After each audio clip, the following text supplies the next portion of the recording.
la honestidad requiere de fe. La honestidad requiere de fe.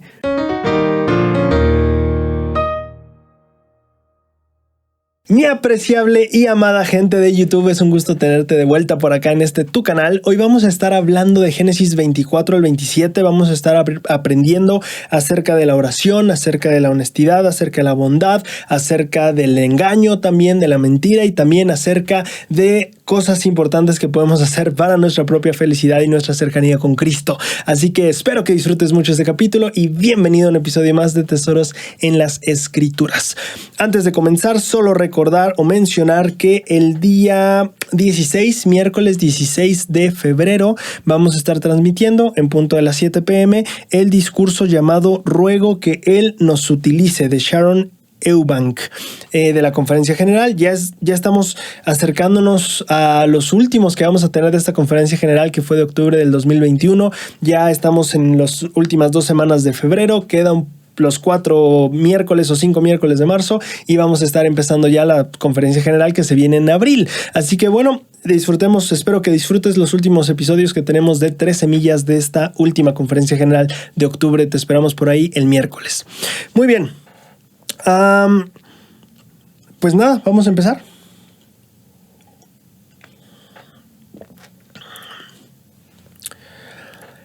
Cuando nosotros llegamos a Génesis 24, aprendemos de una historia que tiene que ver con Abraham y con Isaac. Llega el punto en la historia bíblica donde Abraham dice, mi hijo Isaac necesita una esposa. Y viene esta historia que a muy resumidas cuentas es que Isaac envía a uno de sus siervos a buscarle esposa a su hijo. Van a la casa, van a buscar dentro de su misma parentela, para pronto. Y tenemos esta historia donde una vez que llega este siervo para buscar a la futura esposa de Isaac, viene este pasaje que son los versículos 13 al 14 que dicen lo siguiente: Jehová, Dios de mi señor Abraham, dame, te ruego, el tener hoy buen encuentro, y haz misericordia con mi señor Abraham. Versículo 13. He aquí, yo estoy junto a la fuente de agua, y las hijas de los hombres de esta ciudad salen por agua. Sea pues que la joven a quien yo diga, baja tu cántaro, te ruego, para que yo beba, y ella responda, bebe, y también daré de beber a tus camellos, que sea esta la que tú has designado para tu siervo Isaac, y en esto conoceré que has hecho misericordia con mi Señor. Aquí quiero empezar a hablar un poquito acerca de las oraciones específicas y cómo nosotros podemos mejorar incluso nuestras propias oraciones. Quiero que mires un poquito la oración del siervo de Abraham. La oración del siervo de Abraham habla: Señor, he aquí, estoy junto a la fuente de aguas. Creo que algo que podemos empezar a aprender de ese modelo es que dentro de la oración el siervo de Abraham se comunica con Dios en este sentido de decir: vengo aquí a estas tierras por esta misión, que sabes que tengo un encargo de Abraham, y estoy aquí en las fuentes de aguas. Está hablando de lo que ha hecho antes y el dónde se encuentra ahora. Creo que si nosotros ponemos a compararlo eso a nosotros mismos, nosotros podemos pensar en tal vez nuestras oraciones en cierto sentido como tal vez ver la perspectiva de nuestro deber, es decir, él sabía que tenía su misión era conseguir una esposa para Isaac. Tal vez en este sentido, si tal vez soy padre o tal vez soy líder, tal vez decir padre, pues aquí soy padre o madre de 2 pequeños, o aquí soy el obispo del barrio ahora, o ahora estoy ministrando a este par de hermanos, etcétera, etcétera. El dónde estoy ahorita, pero lo que me gusta mucho es que incluye esta parte de estoy junto a la fuente de agua. Él ya estaba en un lugar específico, está hablando del hasta dónde ha llegado. La oración no se hace cuando él iba a salir apenas, la oración la está haciendo ya que está ahí y le indica al Señor en dónde está posicionado. También podríamos hablar con el Señor en este sentido de las cosas que ya hemos hecho. Ahora viene la segunda parte que creo que es importante de aprender de su oración. Sea pues que la joven a la que yo le diga tal cosa y ella me responda, sea esta la persona que tú elegiste para Isaac. Él está presentando de una forma muy clara y muy específica sus planes a futuro. No solo habla de la misión que tiene y que sabe que debe cumplir y lo que ha hecho hasta ahora para cumplirla, sino también habla de los planes que tiene hacia futuro y los resultados que espera de esos planes. Yo le voy a decir a una joven, dame de beber, y que ella me diga tal cosa. Entonces él está hablando de lo que va a hacer, pero también de los resultados esperados. Esta es una oración muy, muy específica. Habla muy claramente, viene de la misión que tiene, habla del dónde está parado ahora, lo que ya ha hecho hasta ahora, habla de lo que va a hacer y habla de lo que espera que resulte de eso que él va a hacer. Es una oración inmensamente específica y creo que podemos aprender un poco acerca de ello. Quiero leerte un poco un artículo de La Leona de diciembre del 2008.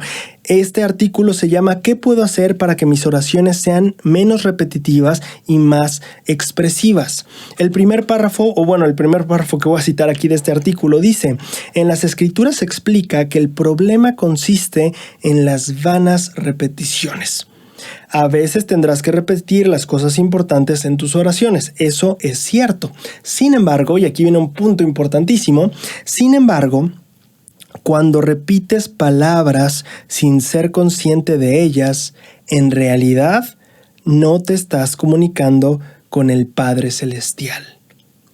Ora por cosas específicas. Esta frase cautivó mi atención. Es cierto que vamos a tener que repetir algunas cosas, ok, tal vez en algunas ocasiones, sabes, si oramos por los alimentos, va a ser bendice estos alimentos, a veces si oramos por la protección durante el día, igual y será algo parecido, pero lo que me encanta es esta aclaración. Cuando nosotros repetimos palabras sin ser consciente de las palabras, en realidad no estamos comunicándonos con el Padre Celestial.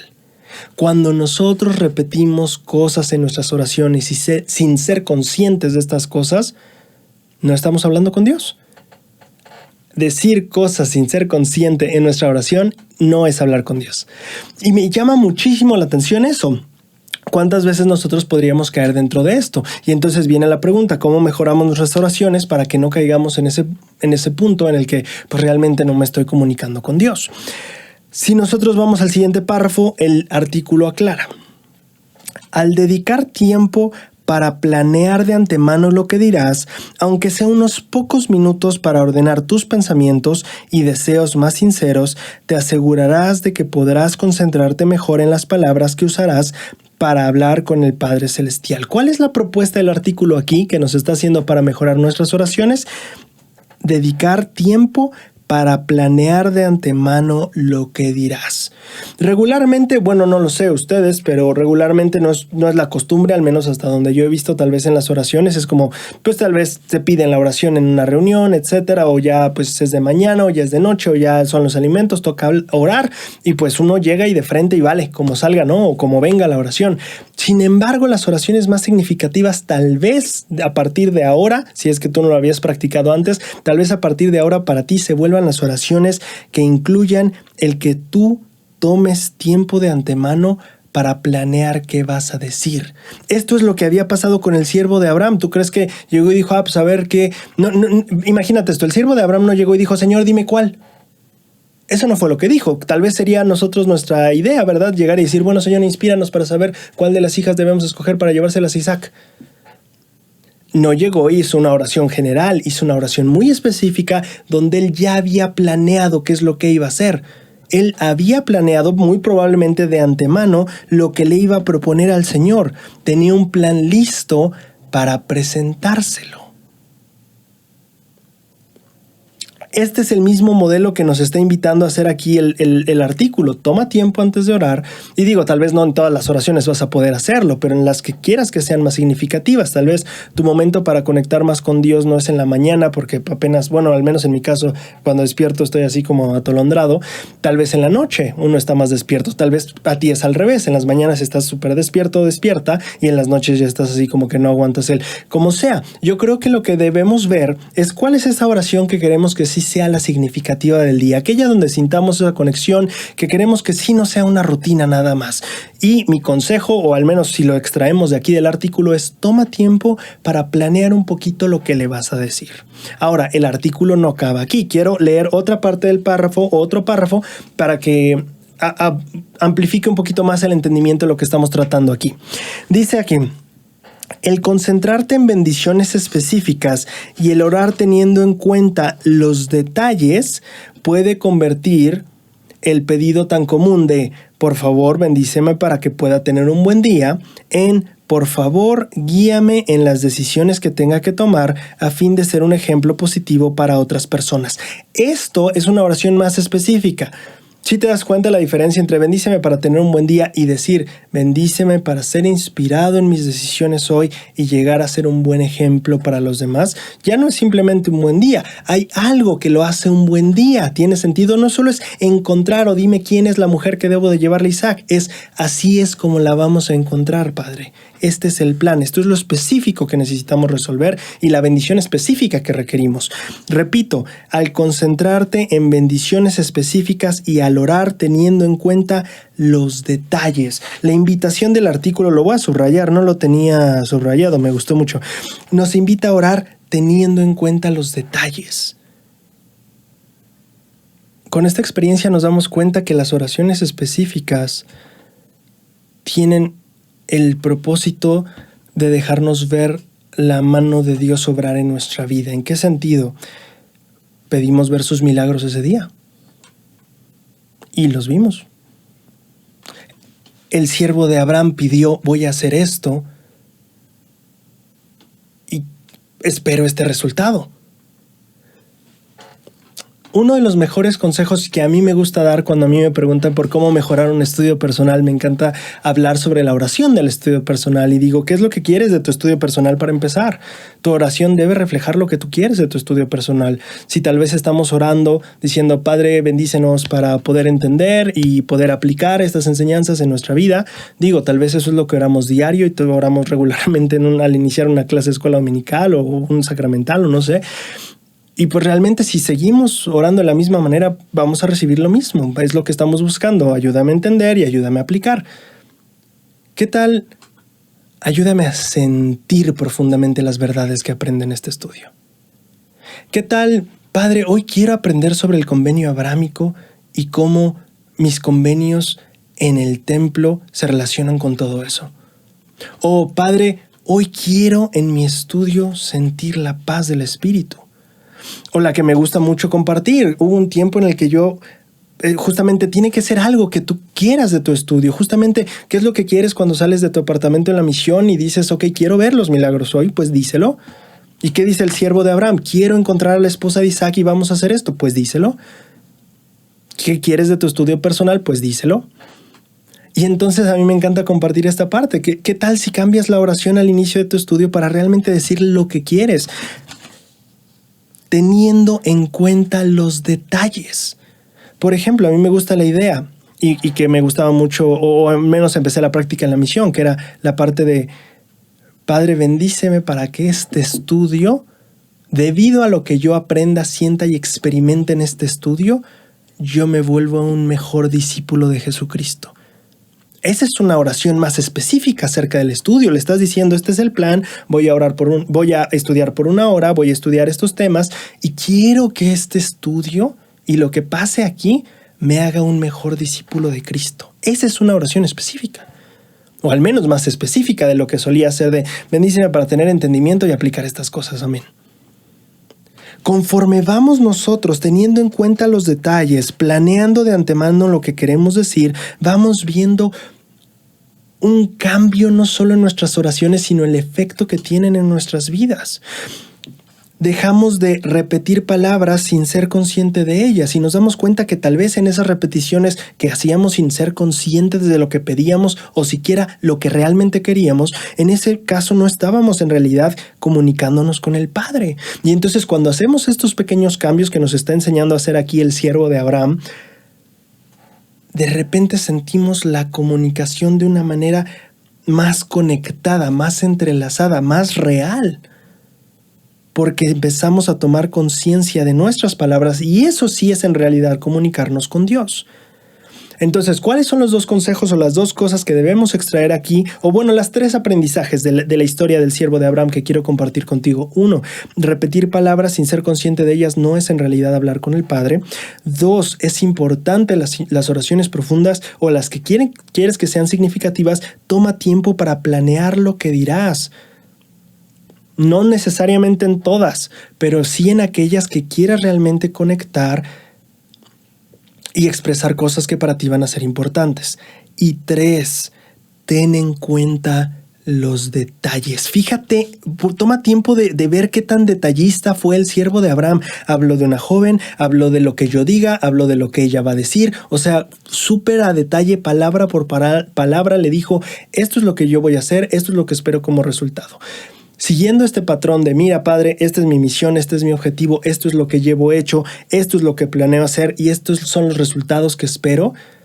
Es realmente desglosar muchísimo trabajo en la oración, es planear de antemano, es fijarnos en los detalles y entonces al ser tan conscientes de nuestras palabras, es realmente hablar con Dios.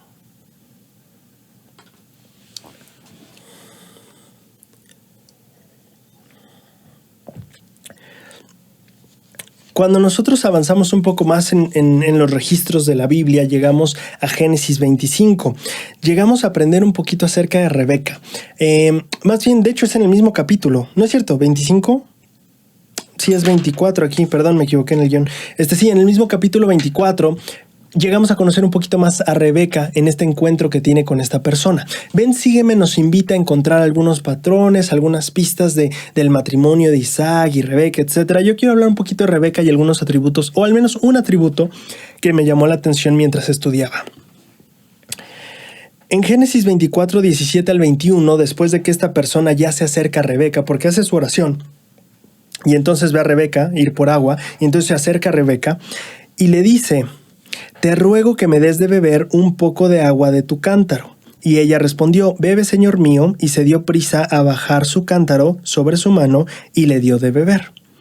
Y cuando acabó de darle de beber, dijo: también para tus camellos sacaré agua hasta que acaben de beber. Y se dio prisa y vació el cántaro en la pila. Y corrió otra vez al pozo a sacar agua y sacó para todos sus camellos. Y el hombre, maravillado de ella, la observaba en silencio para saber si Jehová había prosperado su viaje. Quiero que tomes en cuenta varias cosas. Lo primero es, a ver, vas tú por agua, jalaste tu cántaro, llevas tu cántaro de agua y se te acerca una persona y dice: oye, ¿me das de tu cántaro? ¿O me das agua? Pues ahí está el pozo, ¿por qué no la sacas tú? Digo, o sea, tal vez sería por lo menos a mí se me ocurre que si un extraño se me acerca y me dice: oye, ¿me das de tu agua? Le digo: pues ahí está gratis. Que, o sea, digo, no es en mala onda, pero tú también la puedes sacar. ¿Por qué me la tendrías que pedir a mí?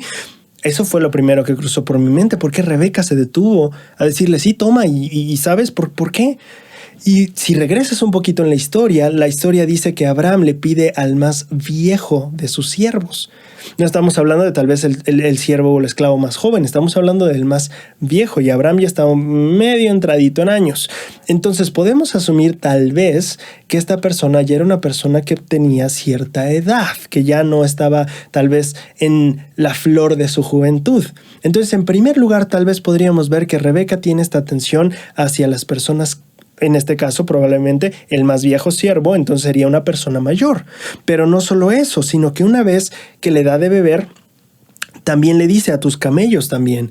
Entonces no solo te voy a ayudar a sacar agua y tener agua para ti, sino también para tus camellos. Estamos viendo esta atención a una persona que probablemente sería de una tercera edad. Ahora, lo que me llama mucho la atención del versículo 20 es que dice: y se dio prisa. Y vació su cántaro en la pila y corrió otra vez al pozo a sacar agua y sacó para todos sus camellos. Parecía estar afanada en servir y ayudar a esta otra persona. Y esta cualidad me llamó mucho la atención. Te digo, o sea, si alguien se me acerca a mí diciendo: oye, quiero pues agua, digo: bueno, pues ahí está el pozo. Digo, pero Rebeca toma el tiempo de decir: te ayudo. Y no solo te ayudo a ti, sino también a tus camellos. Ya estamos aquí. Y es más, lo voy a hacer a prisa. Y no creo que porque llevaba el tiempo justo. Creo que porque quería dar el mejor servicio o atención a la persona frente a ella. Y de aquí sacamos un principio que me agrada mucho, y es el de la bondad. Y quiero hablar un poco acerca de la bondad y la bondad que podemos aprender de Rebeca. Mira, te quiero compartir. Es que justamente encontré, mientras estaba investigando sobre la bondad, me topé con un lugar, no sé si tú sepas, dentro de la página de la iglesia hay una página que se llama Recursos por Temas del Evangelio. Recursos por Temas del Evangelio. Es básicamente una biblioteca de búsqueda de material para niños, o sea, para que tú ocupes, para enseñar a los niños. Y haz de cuenta que tú te metes y viene en orden alfabético. Te voy a dejar el link en la descripción porque yo me fasciné de que eso existiera, no sabía que existía. O sea, haz de cuenta que es como un diccionario que tú te metes como, pues amor, abundancia, no sé qué otro, no sé, por ejemplo, dignidad, no sé, te metes a dignidad. Entonces te metes y aparece una lista grandota de artículos de Liaona, de historias de conferencia general, de videos, de actividades para niños. O sea, yo dije, esto está increíble. O sea, literalmente cualquier tema de las escrituras que yo encuentre, si yo tengo hijos o le enseño a pequeños o quiero hacer didáctica el día,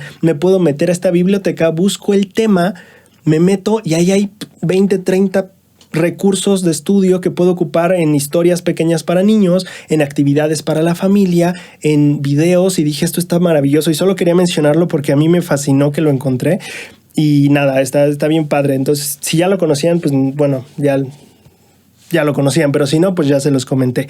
Entonces, yo en este caso me metí justamente a la palabra bondad. Yo dije, oye, se me hizo muy bondadoso el acto de Rebeca, quiero estudiar un poquito más de la bondad. Te metes a recursos por temas del evangelio y buscas la palabra bondad, te metes a bondad y salen qué artículo de la Liaona de abril de 2007, qué artículo de la Liaona de mayo del 2015, etcétera, etcétera, etcétera. Entonces yo me metí a una Liaona de agosto del 2016 y trae un relato justamente para niños, pero que me pareció muy interesante y que me enseñó un principio que quiero compartir contigo, y creo que ahí está el poder de esta fuente de recursos.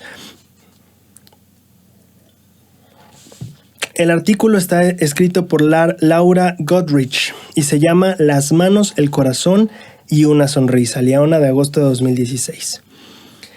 Lidia, y hablamos de Lidia, que es una niña, Lidia observaba a su mamá mientras se preparaba para irse a trabajar. La mamá se pintó los labios con un lindo lápiz labial color rosa. Se veía hermosa. Lidia se miró al espejo y se sintió triste. Yo no tengo lápiz de labios, dijo Lidia, así que no soy hermosa. La mamá de Lidia la abrazó fuertemente. El usar lápiz de labios no es lo que nos hace hermosas a las personas. El ser fuertes y amables es lo que nos hace hermosas. Tú eres fuerte y amable cuando tus manos ayudan a los demás. Eres fuerte y amable cuando tu corazón ama a todas las personas.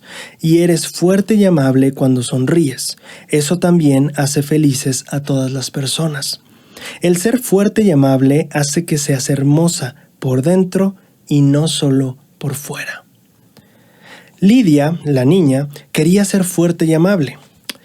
Usó las manos para llevar el correo al abuelo. Le dio su última galleta de chocolate a su primo. Sintió amor en el corazón cuando jugó con una nueva vecina y sintió amor en el corazón cuando le dio monedas a una chica que recolectaba dinero para los pobres sin hogar. Sonrió a las personas que vio y ellos les devolvieron la sonrisa. Esa noche, Lidia le dijo a su mamá, «Tienes razón, me siento fuerte y amable. Hoy usé las manos, el corazón y mi sonrisa». Su mamá sonrió. «Eres fuerte y amable, tal como Jesús desea que seas». Este es un relato corto de los que vienen en la biblioteca que me parece muy útiles. Y el principio yo lo leí, me pareció muy hermoso. Dije, qué padre que hay todos estos recursos. Pero me pareció interesantísimo el principio que enseña de la relación que hay entre la amabilidad y la fortaleza. Ella habla de amabilidad y fortaleza. Eres fuerte y amable. Lo que te hace hermosa no es que lleves un lápiz labial rosa. Lo que te hace hermosa y nos hace a todos hermosos como personas, dijo su mamá, es que eres fuerte y amable. Y creo que es interesante ver esa combinación que debe ser complicada o que es complicada de lograr. La fortaleza a veces se identifica con la rudeza y la amabilidad muchas veces se identifica erróneamente con la debilidad.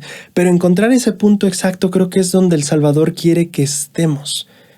Amabilidad y fortaleza. No significa que seamos rudos al mantener nuestras creencias, pero significa ser fuertes para mantenerlas.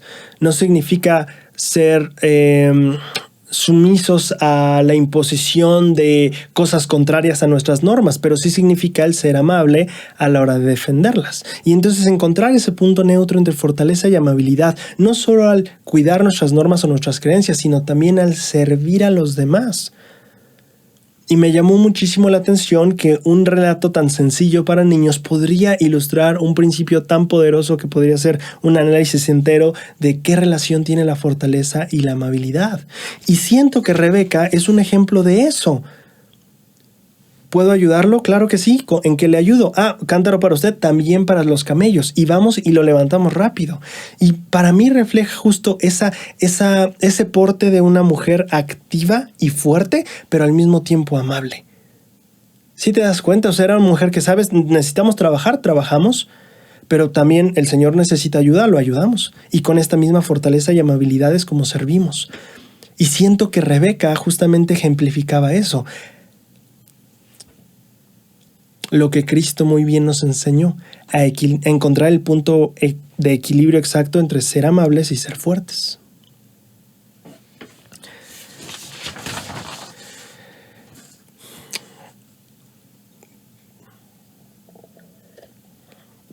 Cuando avanzamos bastante en la historia, llegamos al punto donde Isaac y Rebeca ya tienen hijos y tienen a Jacob y Esaú.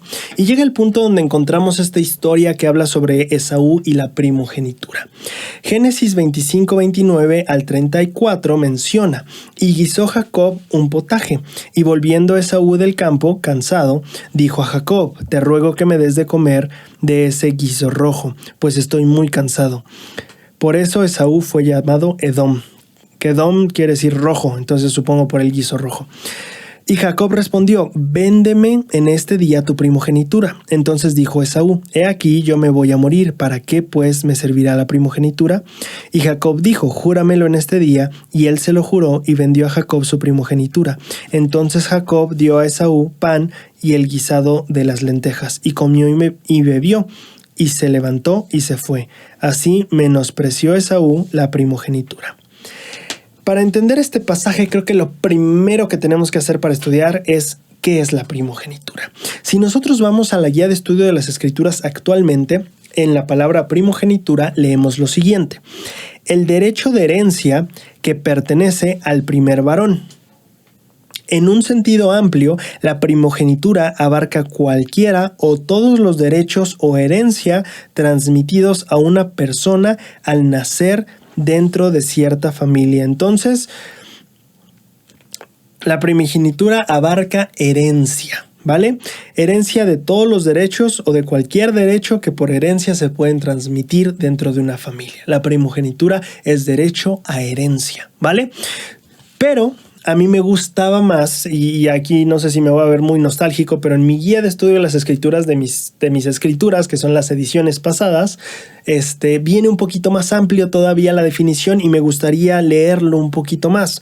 En la antigua guía de las escrituras, es decir, la versión anterior, dice lo siguiente en primogenitura: como herencia, le corresponde al primogénito ser jefe de la familia al morir el padre. Entonces ya no estamos hablando solo de lo que nos dijo la versión actual, que es la parte de que tenía derechos de herencia, sino también le corresponde ser el jefe al morir el papá, ¿vale? Si yo soy el hijo mayor, muere el padre, me corresponde a mí ser el jefe.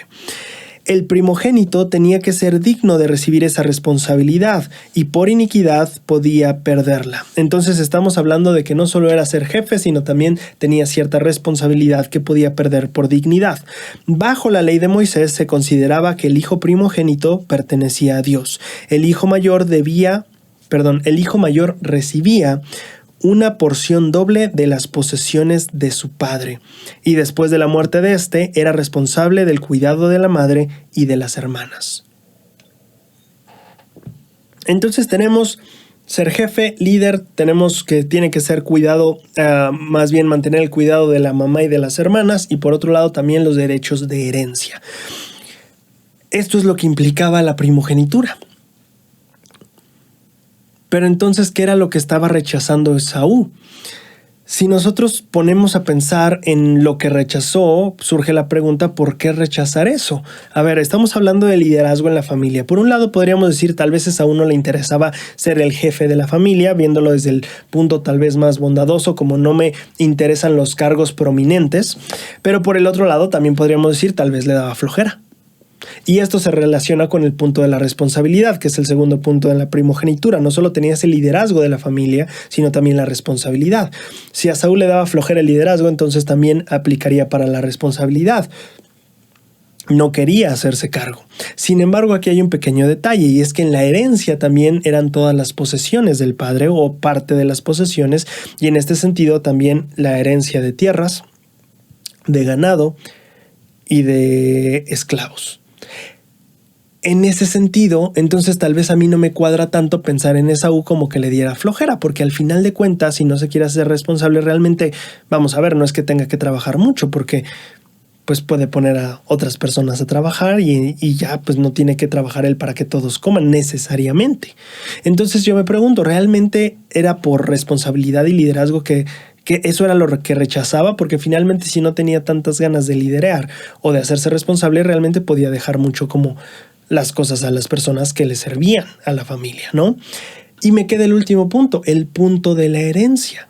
Y este punto para mí se vuelve un poquito complejo porque, mira, la ley de Moisés, o al menos de Deuteronomio, aquí en la guía de estudio de las escrituras, Deuteronomio 21:17, connota que el primogénito recibe el doble de herencia que los demás hijos, ¿no?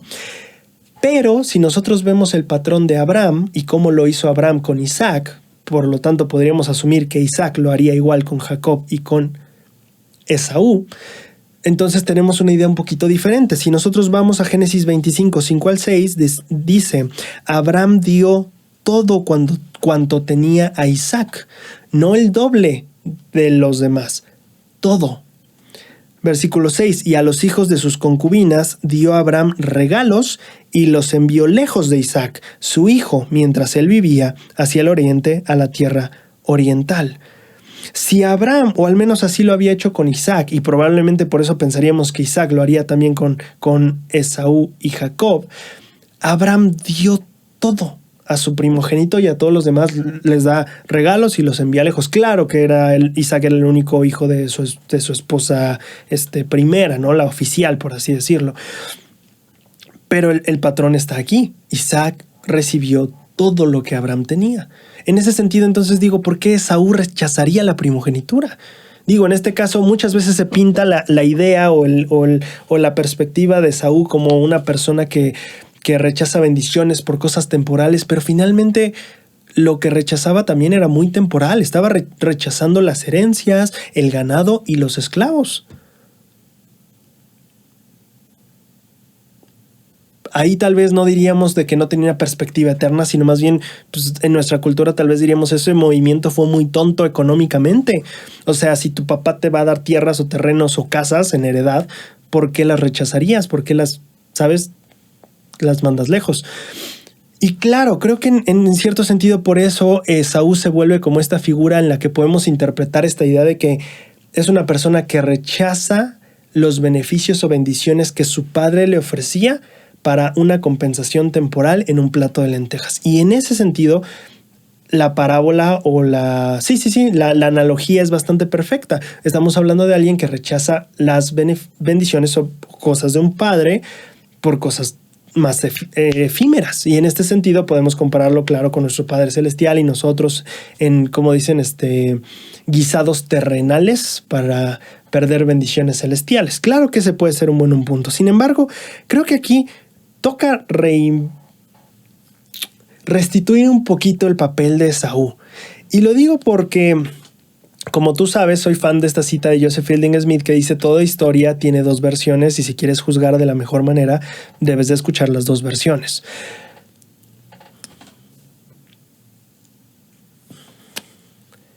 Si yo como hijo rechazo, mi papá me quiere dar propiedades o cosas, el que yo las rechace no me hace naturalmente malo. Tal vez tonto financieramente, pero no me hace malo. Ahora, el que rechace el liderazgo o la responsabilidad que podría delegar a los esclavos, pero pensemos en el liderazgo o el ser el jefe de familia, tal vez podría ser como una responsabilidad desatendida desde el contexto cultural de ellos, pero sería un asunto cultural. Porque también podría interpretarse como el no quiero cargos de prominencia en la familia, no necesito eso. Un asunto cultural que pudo haber sido muy mal interpretado desde nuestra perspectiva y dejarnos una muy mala imagen de Esaú. El Elder Oaks habla de Martin Harris de una manera en la que a mí me gustaría hablar de Esaú. El Elder Oaks dice que a veces recordamos a Martin Harris principal y a veces únicamente por las 116 páginas. Y el Elder Oaks dice, pues sí, se perdieron y él tuvo mucha responsabilidad, pero no es todo Martin Harris las 116 páginas. Olvidamos que él hipotecó su granja y que gracias a él el libro de Mormón siquiera se empezó a imprimir por primera vez. Olvidamos que su fe y su devoción al final también le costó su matrimonio. Olvidamos que él fue de las personas que puso más y más y más de sí para la restauración. Olvidamos un buen de sacrificios y cosas que le tocaron hacer a Martin Harris para dar el empuje que realmente necesitaba la obra. Sin Martin Harris, el libro de Mormón no se hubiera impreso en primer lugar. Entonces, tomando esta idea del Elder Oaks de que a veces nos quedamos con una mala impresión de una persona dentro de la religión, quiero hablar un poquito de Esaú de esa manera, porque mientras estudiaba las escrituras en este sentido, me preguntaba, pues realmente Esaú fue alguien que podríamos decir que fue malo o un mal ejemplo, y pues al final mi respuesta fue no. Porque realmente lo que dejaba de lado, si bien las cuestiones de liderazgo podrían asumirse por cuestiones culturales, pero que también podrían ser no necesito cargos de prominencia, no tengo interés en altas posiciones, también podría ser algo bueno. ¿Tiene sentido? Podría reflejar que Esaú no solo... Sí, por un lado podría reflejar que Esaú no quería hacerse responsable, pero por otro lado que él no estaba interesado en ser el jefe de la casa. Él no tenía problema en que alguien más fuera el jefe. Entonces reflejaría un bajo ego o un bajo orgullo. Y al momento de ceder las propiedades a su hermano, demostraría un desapego a lo material. Porque realmente la primogenitura no estaba ligado a algo eterno. Digo, nosotros podemos hacer la analogía de bendiciones de padre, vendidas o compradas por un plato de lentejas. Sí, digo, podemos hacer la analogía, pero eso no era lo que significaba para ellos. Él no estaba cediendo ninguna bendición eterna. Él cedía posiciones de poder en la familia y propiedades. Eso es lo que él estaba cediendo. Tonto financieramente, probablemente, ya tú sacarás tu análisis, pero no necesariamente malo. Ahora, si nosotros pensamos de esta manera, a mí me parece muy muy interesante que el versículo 31 y 32 de Génesis diga lo siguiente: véndeme este día tu primogenitura, es lo que dijo Jacob. ¿Y qué dijo Esaú? Él dijo, he aquí yo me voy a morir, ¿para qué me servirá la primogenitura? Y me pareció muy importante porque desde este nuevo enfoque que estoy aprendiendo pensando de Esaú, de realmente qué es lo que rechazaba, él no dijo, no quiero esta carga, ¿para qué la quiero? O esta carga me es muy pesada, ¿para qué la quiero yo? ¿Para qué me sirve si es muy pesada esta carga de responsabilidad familiar? No fue lo que dijo eso. No parecía estar huyendo de la responsabilidad. Él dijo, me voy a morir. ¿De qué me sirve? Y a mí por lo menos me queda un sabor de boca de que él se estaba refiriendo a todas las cosas materiales. Si a ti te interesan tanto los ranchos, los ganados y los esclavos, pues yo me voy a morir. Al fin y al cabo todos nos vamos a morir. ¿De qué me sirve? Pues quédatelos. Y claro, de nuevo, podemos decir no fue una buena decisión, no fue inteligente, pero al final de cuentas no necesariamente es una connotación mala. De hecho, si te pones a pensarlo en otro sentido, las escrituras dicen que desde el vientre de su madre se peleaban. Este era el momento en que un interés que tal vez los dos tenían un poco chocados es cedido por un hermano que dice, si tanto lo quieres, pues quédatelo. Digo, venía con hambre y me dices, oye, la primogenitura, digo, para que estés sacando el tema así de tan de la nada cuando yo te pido un plato de sopa, creo que es algo que tal vez sí te interesa mucho.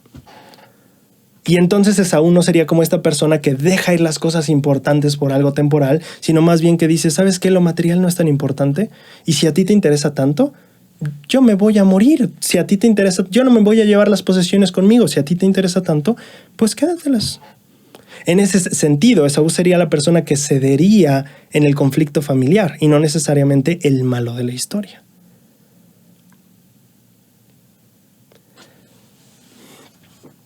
Y creo que es importante. A final de cuentas, creo que cada quien tendrá que interpretar también y ver lo que para el relato les dice a cada quien. Creo que también el espíritu, al estudiar las escrituras, nos dice lo que nosotros necesitamos aprender o un principio que debemos repasar a medida que aprendemos en este punto de nuestras vidas. Pero para mí, el ejemplo de Esaú o lo que Esaú hace, para mí me queda en el... Lo temporal puede ser importante, pero te vas a morir.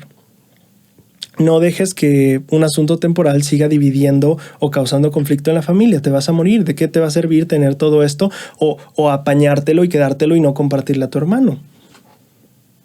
Y creo que esa es una enseñanza que me queda mucho de esta semana. Vamos a fallecer, las cosas temporales aquí se van a quedar. La prominencia que tengamos en la familia o las posesiones o las vacas o los becerros que tengamos, al final aquí se van a quedar. Yo me voy a morir, ¿de qué me sirve?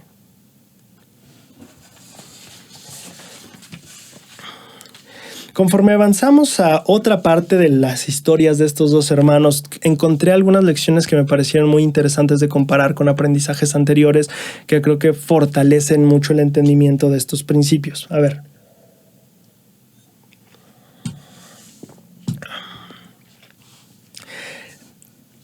Llegamos a la historia de cuando Isaac ya es viejo y no puede ver muy bien y le pide un plato de comida, que vaya a cazar. Le dice: Esaú, ve a cazar, hazme un guiso como me gusta, sírvemelo y te bendeciré.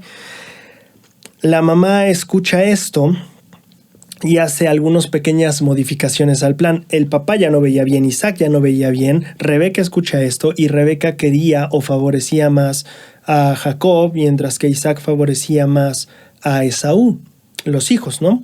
Y entonces Rebeca escucha que le dice Isaac al hijo: ve a hacerme un guisado, te voy a dar una bendición. Y entonces empieza a mover un poquito las manos para que la cosa salga de manera diferente. Independientemente de lo que tú o yo podamos creer del relato, si está totalmente correcto o no, si las cosas pasaron así o no, lo que vamos a hacer es extraer principios que nos ayuden a aprender qué hacer y qué no hacer en nuestro discipulado, y creo que ese es el punto de lo que vamos, más bien, ese es el punto de lo que vamos a hacer aquí, ¿vale? Quiero empezar hablando un poquito de cómo surge el mal, o cómo es que a veces podemos ceder a actos que no son adecuados, pero que de alguna manera acabamos haciendo. La historia de Jacob y de cómo cae en esta maldad inducida, si podemos decirlo así, de engañar a su padre, y esta maldad inducida por su madre, nos puede enseñar algunos principios importantes para nosotros protegernos de no ser inducidos a hacer acciones que no serían tan buenas realizar. Si nosotros leemos, perdón, no es cierto, no vamos a leer, te voy a contar de un experimento. Rumbo a los años 60 hubo un psicólogo llamado Stanley Milgram, que soy fan de un experimento que él hizo y que es justo lo que vamos a hablar ahorita. Él, como psicólogo que tuvo padres, ascendencia hebrea, después de toda esta cuestión del Holocausto y la Segunda Guerra Mundial, le queda mucho la pregunta en la mente: ¿por qué?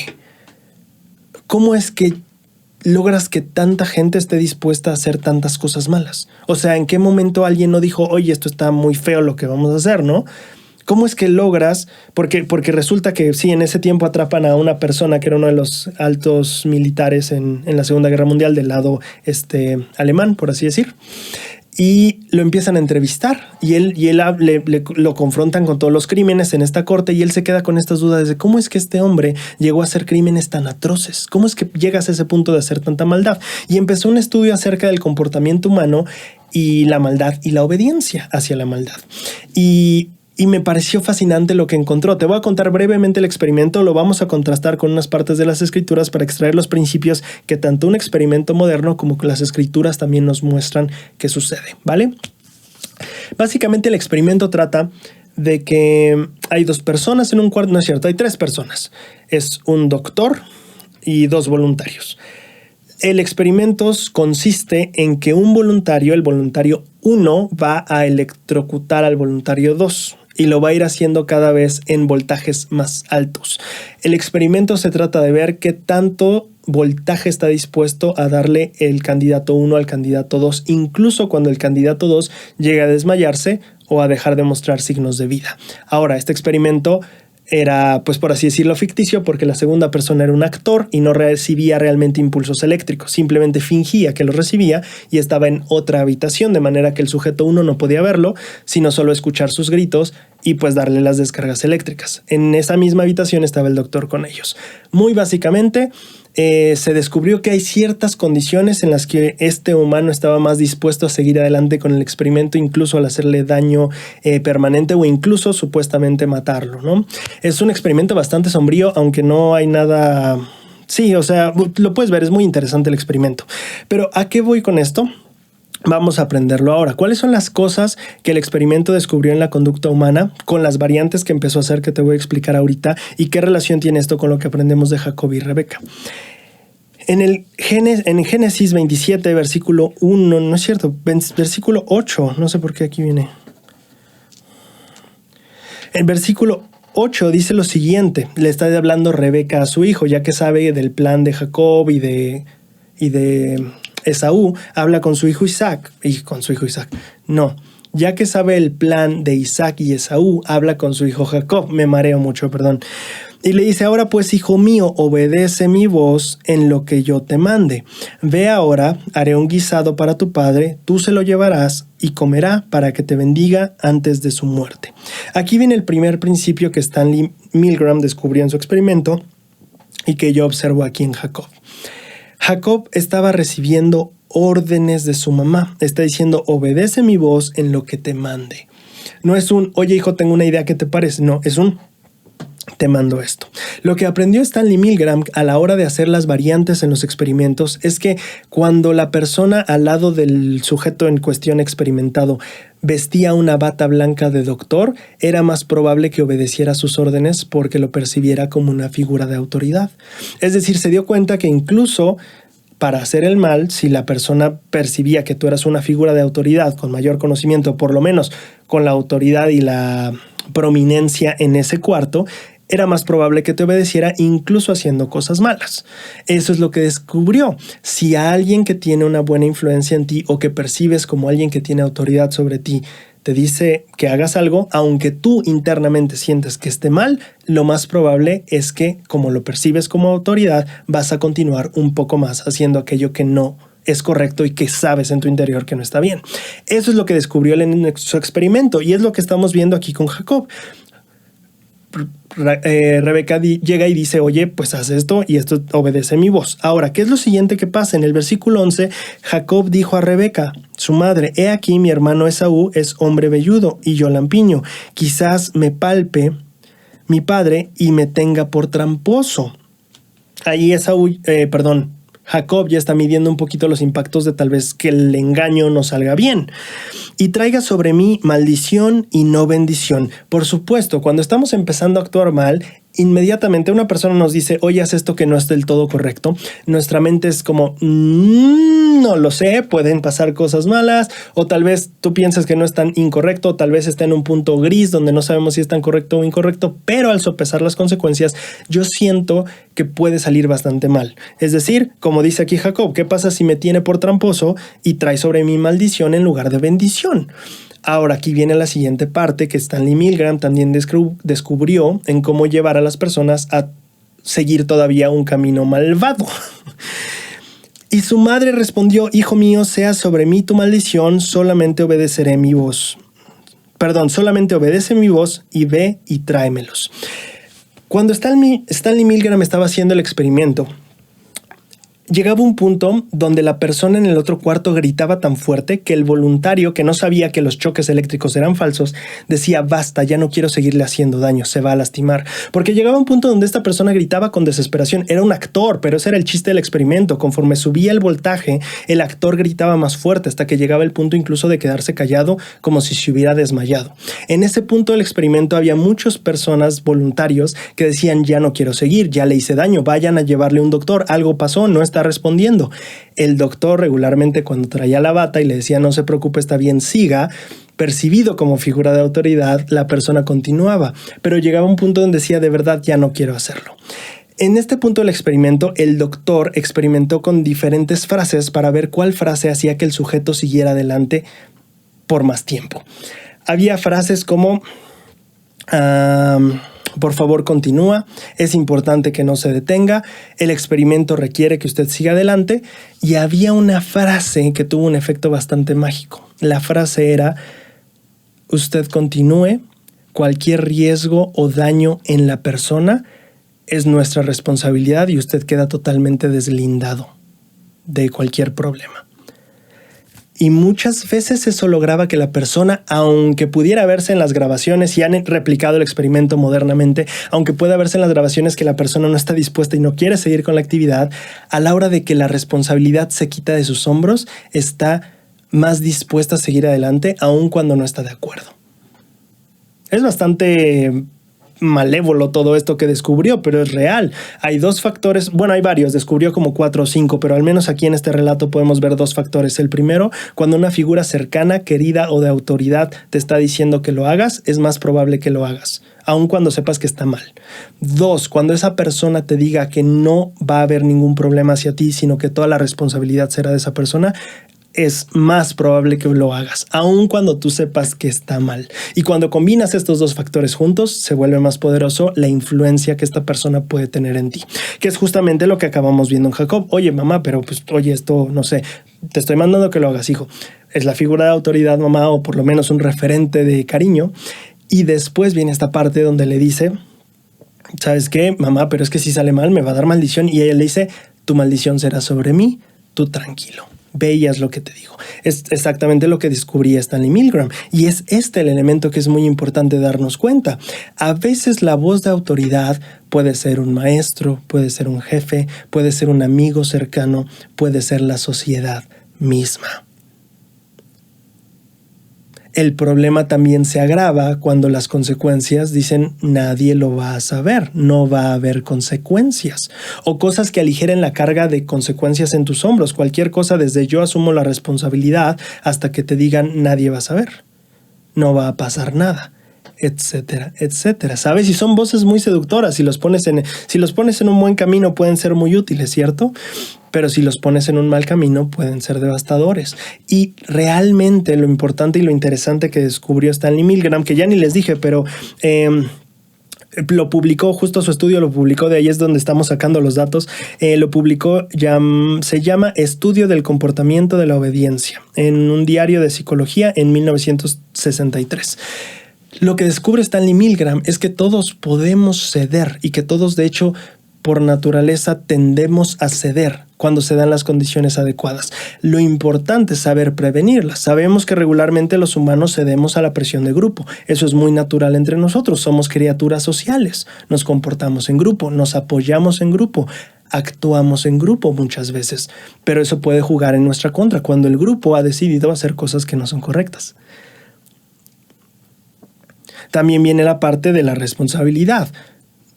Cuando hay consecuencias tendemos a medir más nuestras acciones, cuando podemos ver las consecuencias. Pero ¿qué pasa si de alguna manera logran inhibir o bloquear la visibilidad de esas consecuencias? O incluso prometer que no habrá consecuencias. Justamente es el modelo que vemos en uno de estos mencionados anticristos en el Libro de Mormón.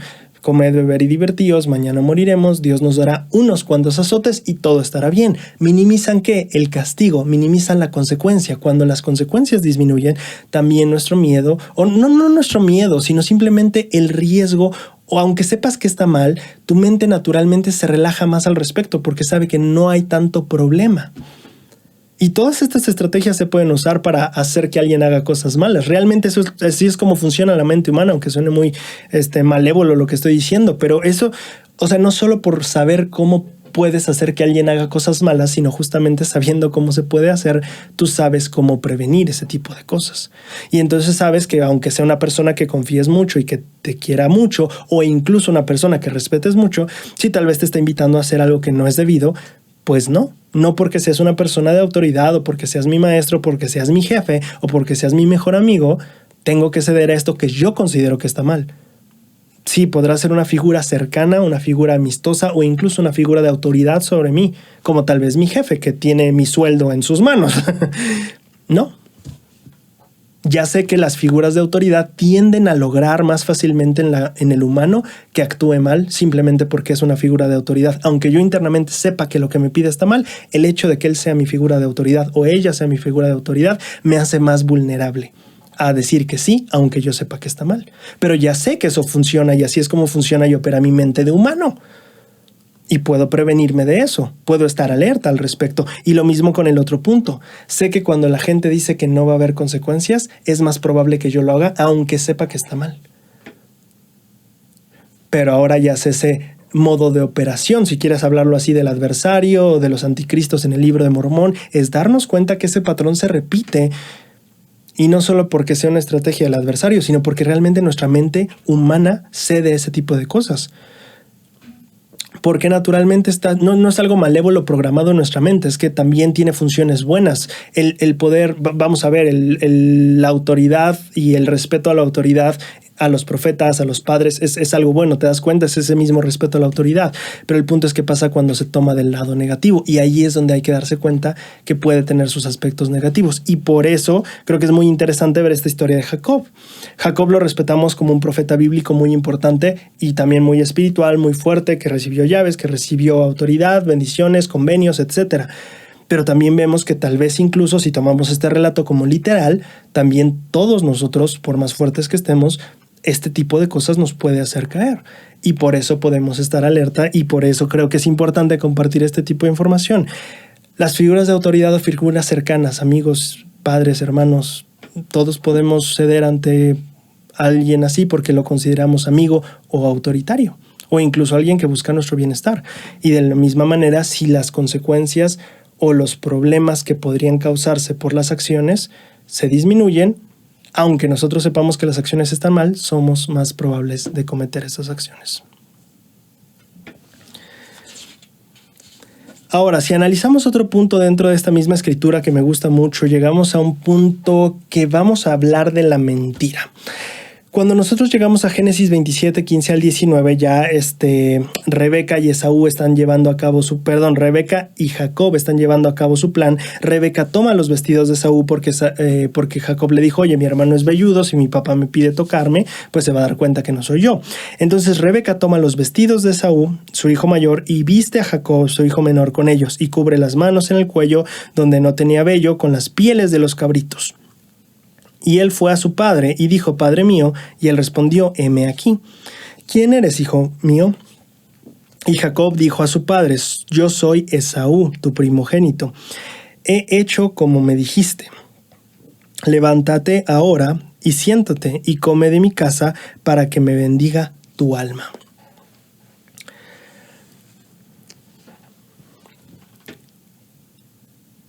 Aquí empezamos a ver ya claramente, si es que el relato es literal como sucedió así, esta parte del engaño de Jacob hacia su padre. Principios del Evangelio, un manual que de hecho ahorita creo que ya está descontinuado, pero que tiene principios muy importantes del Evangelio. En la parte de la honradez tiene algo que me encanta muchísimo. Dice lo siguiente: mentir significa engañar intencionalmente a otras personas. En este caso estamos ante un caso de mentira. Repito, si es tu creencia que el relato está contado tal cual como fueron los hechos, entonces estamos ante un caso en el que Jacob engaña deliberadamente a su padre. En otras palabras, pues mentir, ¿no? El dar falso testimonio es una forma de mentira. Hay muchas formas de mentir. Cuando decimos algo que es falso, somos culpables de haber mentido. También podemos engañar intencionalmente a los demás por medio del silencio o diciendo solo parte de la verdad.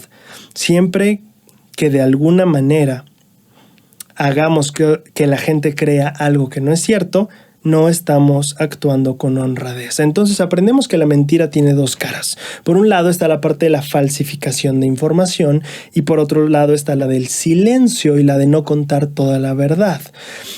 En el caso de nosotros como iglesia consideramos básicamente que vienen a ser la parte del engaño, las dos cosas, ¿no? Tanto por falsificar información como por ocultar información. Las dos cosas hacen que la persona obtenga una versión distorsionada de la realidad o de la verdad y que finalmente acabe creyendo cosas que no son del todo ciertas.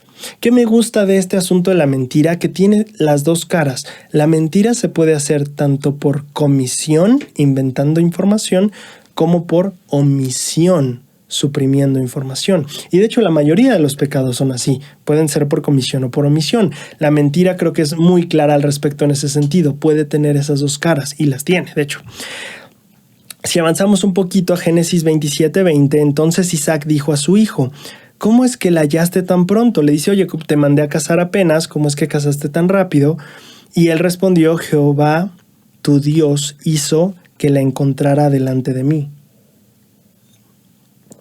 Cuando aprendemos sobre este relato, me parece muy interesante cómo la mentira va escalando. Esa misma página de Principios del Evangelio que te estaba mencionando dice lo siguiente: la gente utiliza muchas excusas para justificar su deshonestidad y miente para protegerse y hacer que los demás piensen bien de ellos. Esas excusas y muchas más se dan para justificar la deshonestidad. Sin embargo, para el Señor esas razones no son aceptables. Cuando tratamos de justificarnos, nos engañamos a nosotros mismos y el Espíritu Santo deja de estar con nosotros. Tenemos que encubrir o falsificar información para encubrir la deshonestidad.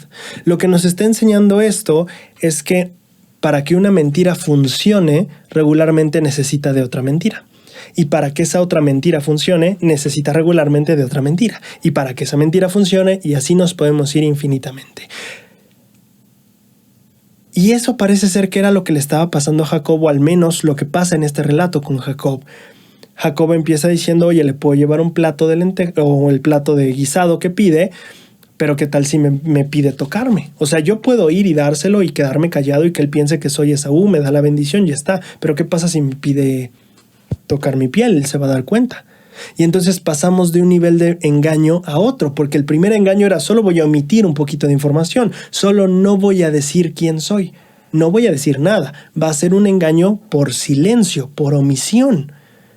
Pero ¿qué pasa si me pregunta quién soy? Entonces tiene que tocarme, y para eso vamos a poner pieles de cabra o de lo que sea que pusieron, y entonces ya estamos falsificando información. Y de un instante en el que solo íbamos a omitir un poco de información por el silencio, ahora pasamos a también falsificar información. Y entonces llega el punto donde dice: oye, hijo, pero llegaste muy rápido, o sea, ¿cómo fue que conseguiste el animal tan rápido? Y lo que me parece interesante es que él responde: porque Jehová tu Dios hizo que lo encontrase delante de mí.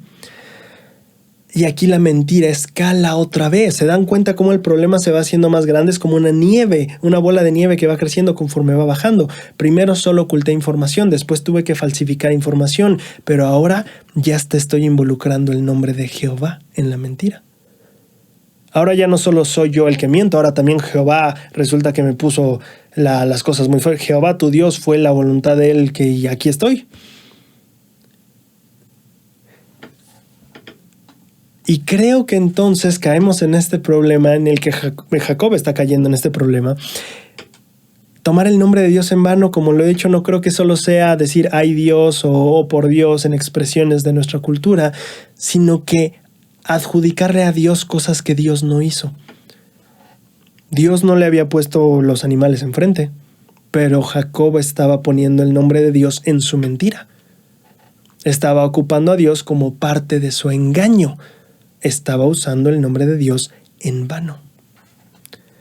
O al menos en lo que yo creo que es usar el nombre de Dios en vano, que es mentir y decir que Dios hizo tal cosa. Pero bueno, el punto es el siguiente: la mentira fue escalando. Y esta es otra de las trampas que podemos ir viendo. Ya hablamos acerca de las trampas que tienen que ver con personas que queremos, personas que consideramos como admirables o de autoridad. Y también vimos la trampa que tiene que ver con el no hay tantas consecuencias, que es una de las favoritas del adversario, ¿verdad? No pasa nada. No pasa nada. ¿Te pasó algo? No te pasó nada, ¿ves? Es una de las favoritas, ¿cierto? Ahora llegamos a otra que es poco a poquito. No necesito nada de ti, solo que no digas toda la verdad. Y es algo muy sencillo. Bueno, no voy a mentir, ¿verdad? Porque no voy a decir cosas falsas. Es cierto, ¿no?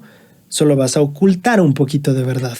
No vas a ser tan transparente, no vas a ser tan honesto. Pero no serás un gran mentiroso. No. Claro que no, porque eso viene después. Porque una vez que empieza el engaño inicial, empieza a requerir de otros engaños para mantenerse. Ningún engaño suele ser tan simple. Y así los va enredando, dice la escritura. Empezamos por algo muy sencillo. Solo no digas quién eres. Solo ve y sírvele el plato. Es todo lo que necesitamos. Ve y sírvele el plato. Así empezó Rebeca, ¿no? Ve y sírvele el plato y ya te va a dar la bendición. Solo no necesitas decir nada. Solo guarda silencio. Pero después ese silencio necesita piel falsa y después esa piel falsa necesita una explicación de cómo rayos regresé tan rápido de cazar y después ya involucramos el nombre de Jehová y después viene más y más y más. Creo que ese consejo del presidente Packer es bueno. No cometas el mismo error una vez. ¿A qué se refiere el presidente Packer? Hay errores que con la primera vez que empiezas a cometerlos es muy difícil zafarte de ellos. No cometas el mismo error una vez. No empieces la cadena, básicamente. El conflicto es que estas cadenas parecen ser inofensivas, pero una vez que empezamos en ellas, justamente son una bola de nieve que crece y crece. Y parece que Jacob estaba justamente enredado en esa situación.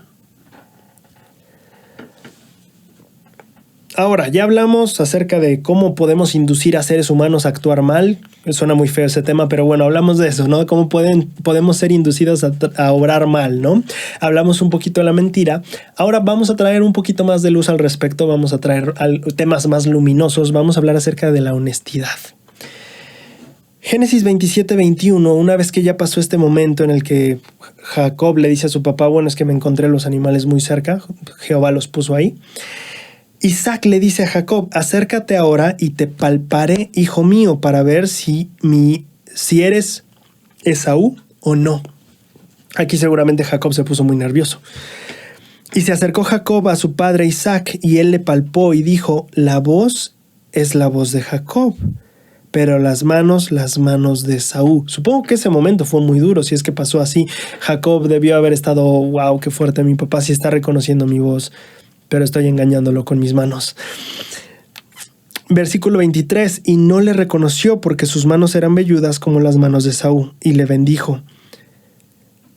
Versículo 24, y dijo, ¿eres tú mi hijo Esaú? Y él respondió, yo soy. Creo que conforme más nos vamos enredando en un círculo de engaño, es más difícil mantener la honestidad. Pero aun cuando los círculos de errores o las bolas de nieve que se hagan más grandes pueden parecer enormes e imposibles de afrontar, creo que siempre hay una manera de salir con honestidad al respecto. ¿Tiene sentido?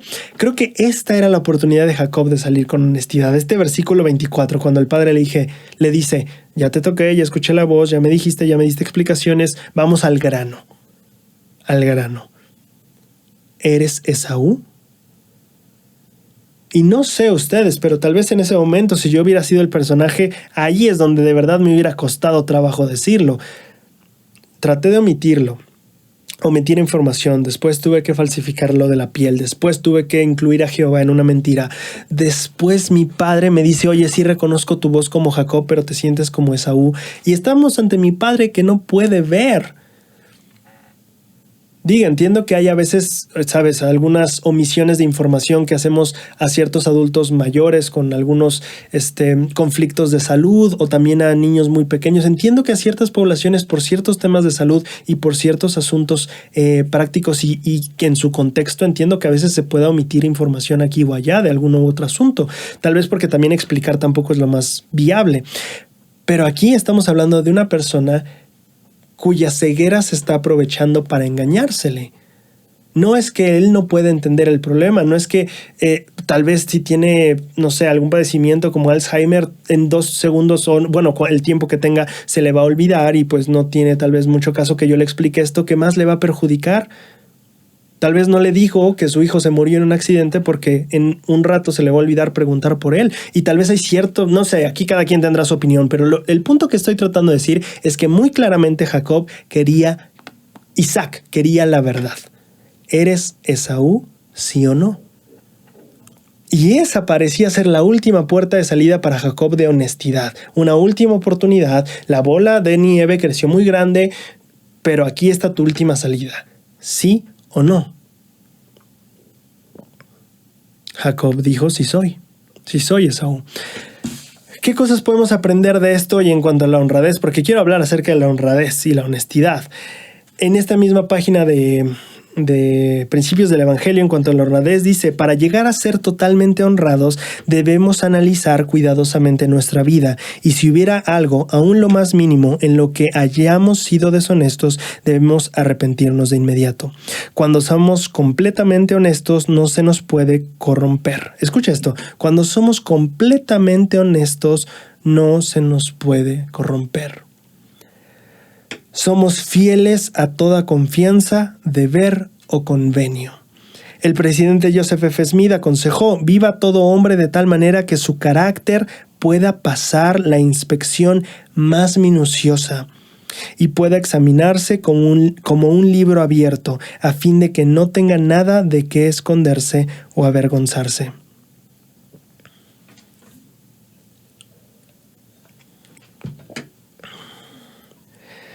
En el manual de Instituto del Antiguo Testamento leemos: si la historia es correcta tal como se encuentra en el Génesis, Isaac tal vez fue falto de perspicacia a favor de Esaú, o tal vez Rebeca haya tenido poca fe en que el Señor le haría saber a su esposo la voluntad divina, y por lo tanto emprendió un plan propio para asegurar que las bendiciones prometidas fueran dadas al hijo correspondiente.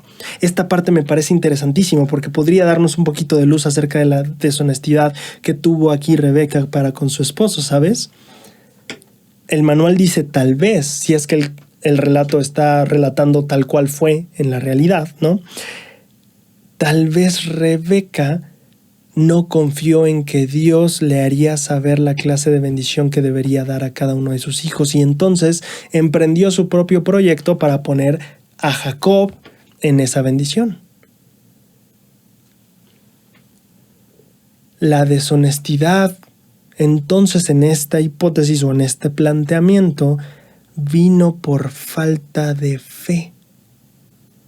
Rebeca pudo haber dudado que el Señor le diera la inspiración correcta a su esposo, y por ende puso al niño que debería ir en esa bendición a espaldas del esposo.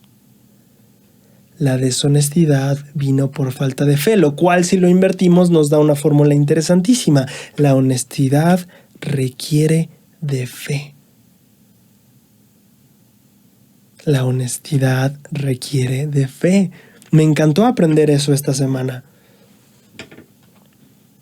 Y claro, porque muchas veces el ser deshonesto tal vez podría verse mejor.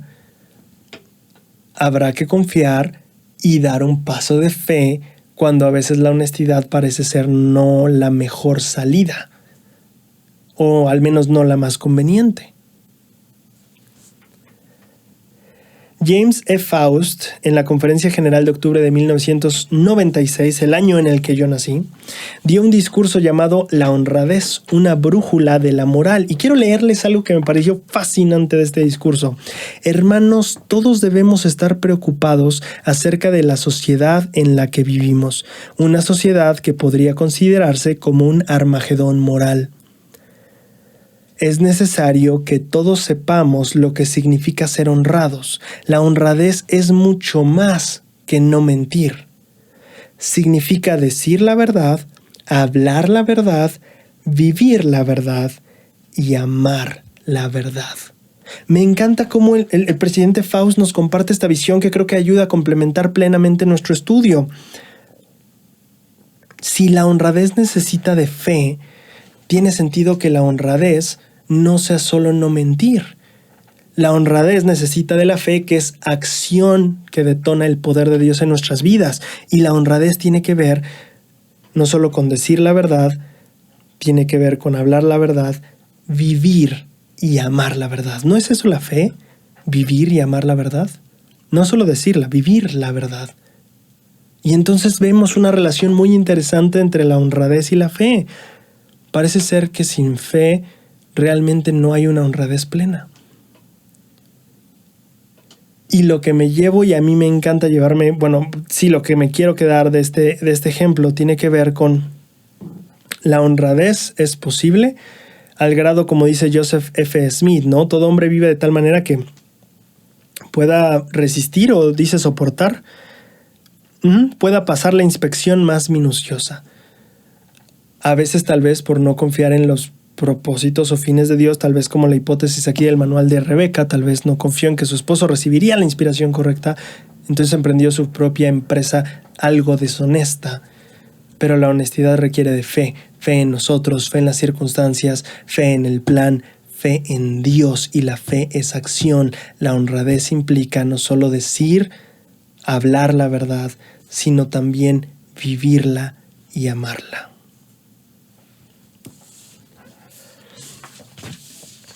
Hablando de honradez, es que este es otro tema que igual suena un poquito feo. Es que el tema, bueno, el título dice intentar engañar a los líderes. A ver, Génesis 27:35 relata el final de la historia, por así decirlo, de Esaú y Jacob, cuando Esaú regresa y le da de comer a su padre, y su padre dice: ¿quién eres? Porque acabas de venir y darme. Y es como, no, y entonces se dan cuenta que Jacob fue el que le dio, y básicamente, pues sí, como usurpó el lugar y se quedó con la bendición que iba a ser para Esaú. Y entonces Esaú se molesta y le dice: oye, ayúdame, dame una bendición a mí, etc.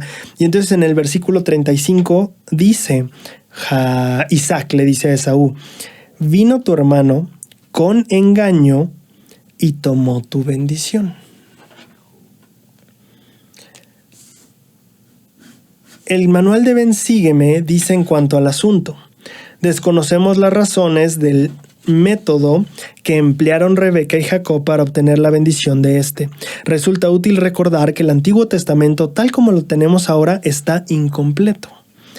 Es posible que falte información de los registros originales que explique aquello que pueda parecernos cuestionable.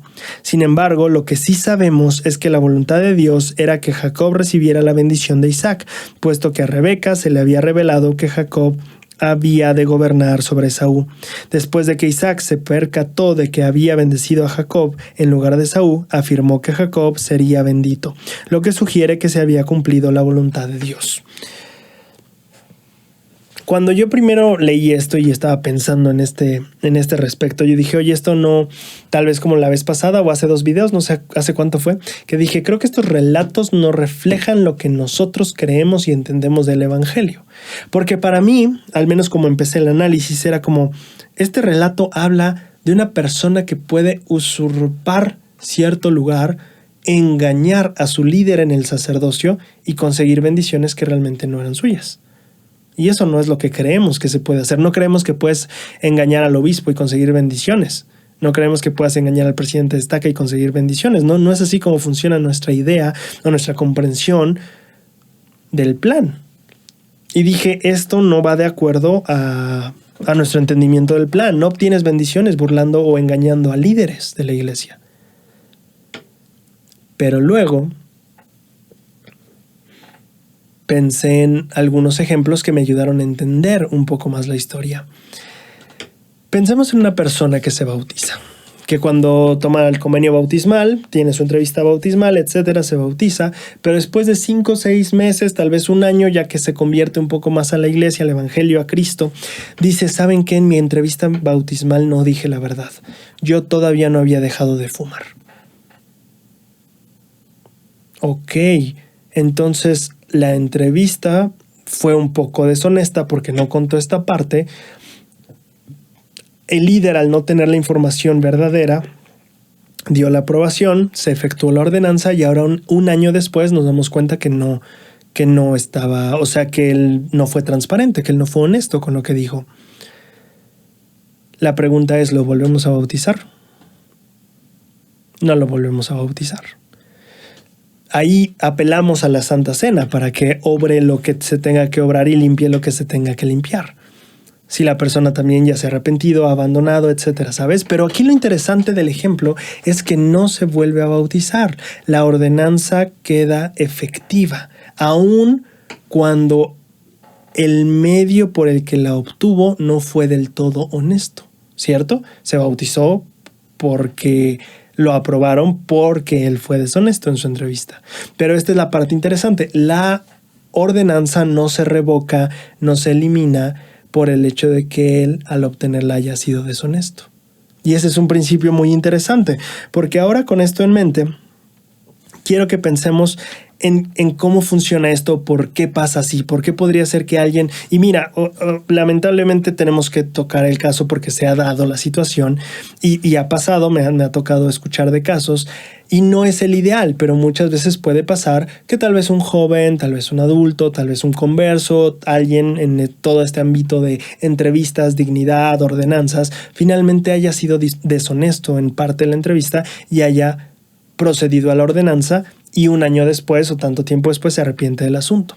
¿Cómo es que la ordenanza sigue siendo válida? ¿Cómo es que opera esto?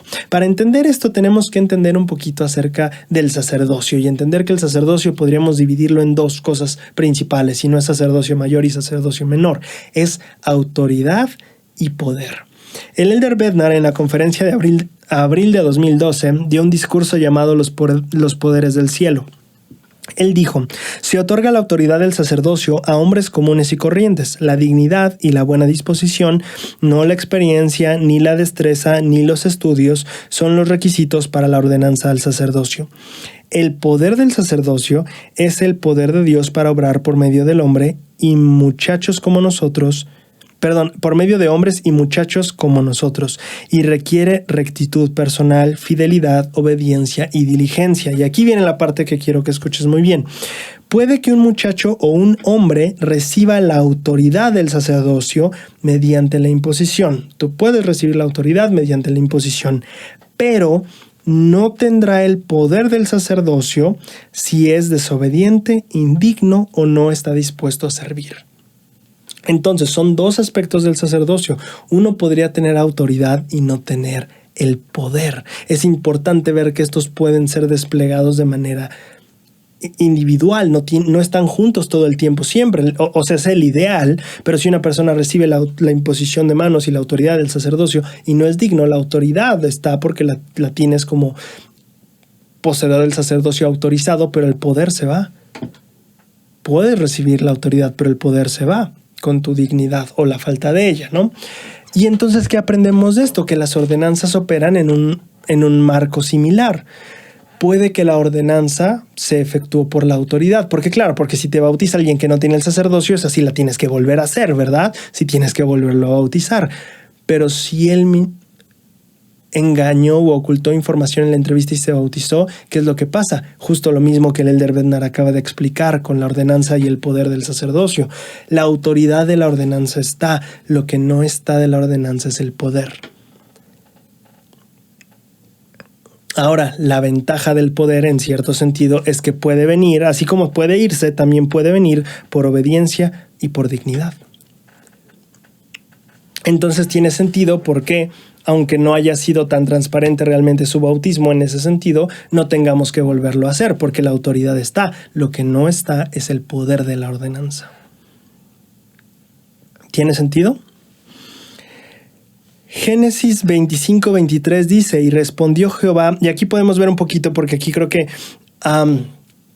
cobra sentido lo que tiene que ver con el relato de Esaú y de Jacob. Génesis 25:23, cuando Rebeca está viendo que sus hijos se pelean en su vientre, dice: oye, Jehová va a consultarlo y él le dice: 2 naciones hay en tu vientre y 2 pueblos serán divididos desde tus entrañas, y un pueblo será más fuerte que el otro y el mayor servirá al menor. Claro que tal vez podrías hacer aquí la apelación de que el mayor pueblo servirá al menor pueblo, pero si hacemos la interpretación más común, que hablamos de los hijos, el hijo mayor servirá al hijo menor. Esaú, el hijo mayor, servirá a Jacob, el hijo menor.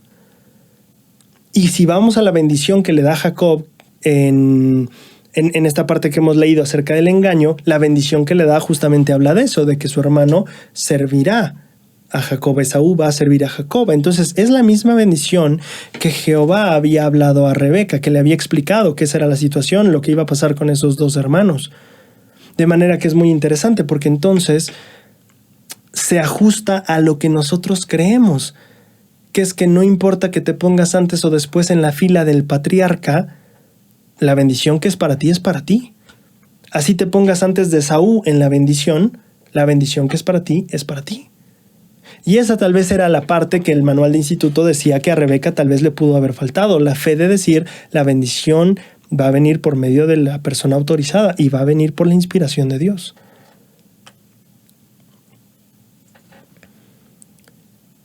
El problema que vemos aquí es tal vez que Rebeca y Jacob no tenían muy clara esta parte. Tal vez Esaú tampoco. No sé si Isaac sí.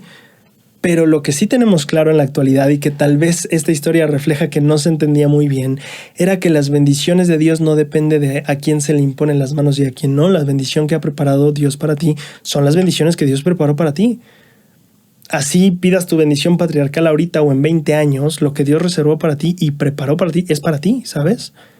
Los dones que Dios puso ahí, las cosas que Dios quiere que descubras de ti son las mismas, no van a cambiar en 20 años en ese sentido. Espero que tenga sentido lo que estoy diciendo. El punto es que las bendiciones de Dios no se pueden ganar ni alterar por engañar a los hombres terrenales.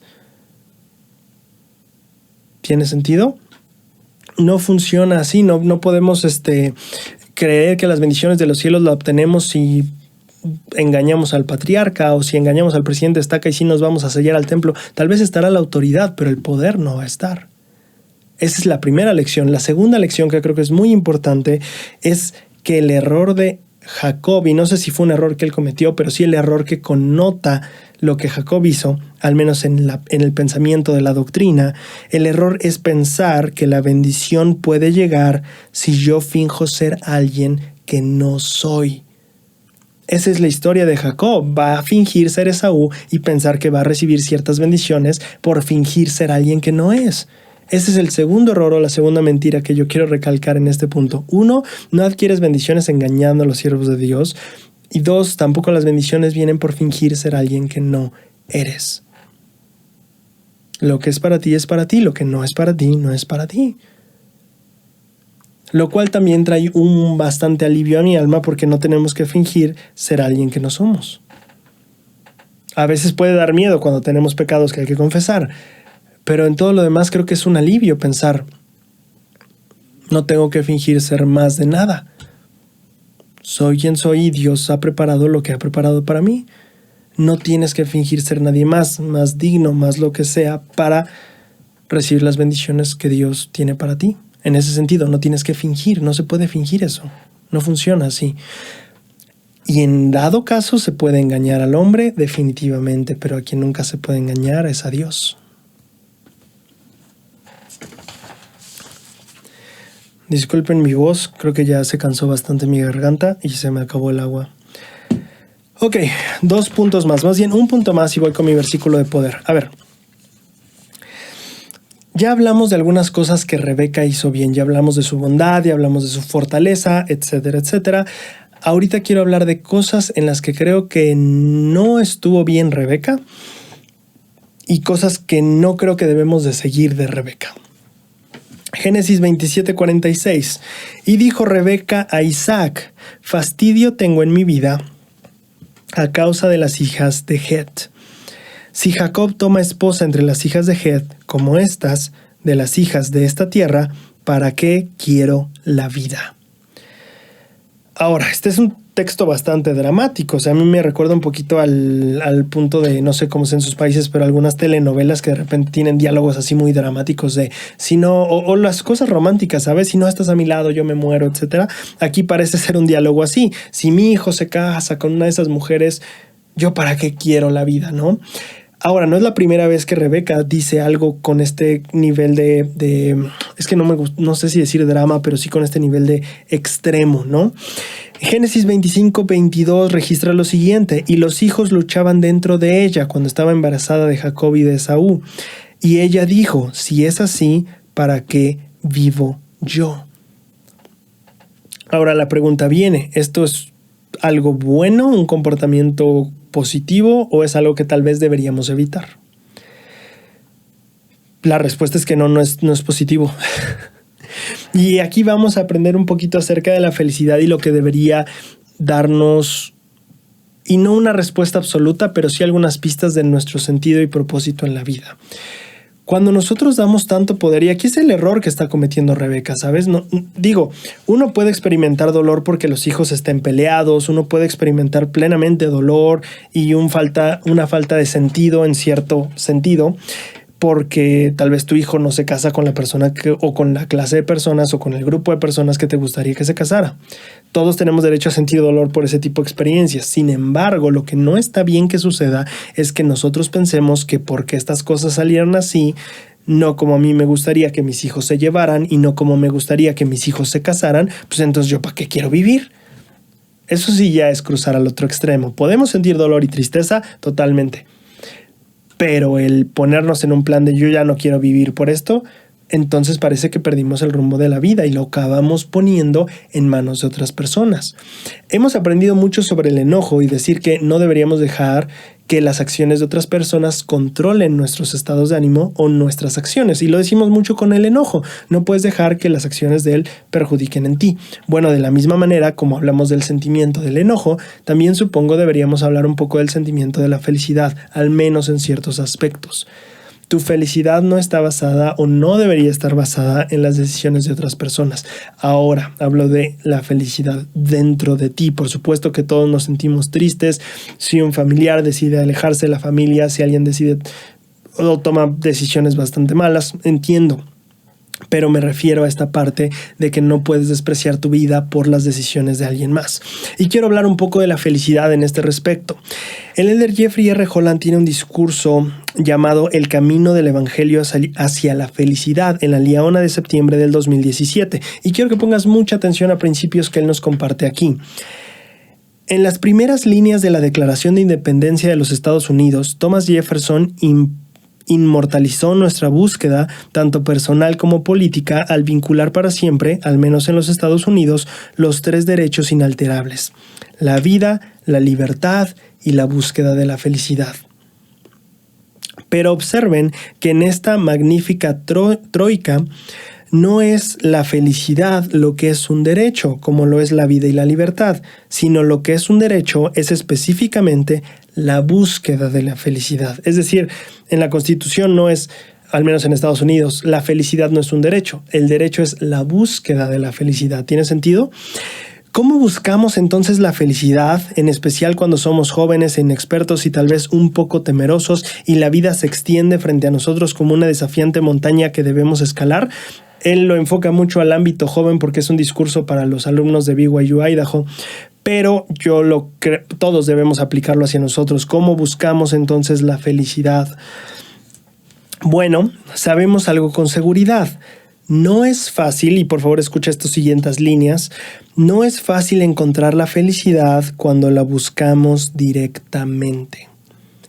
Por lo general es demasiado escurridiza y demasiado efímera, demasiado sutil.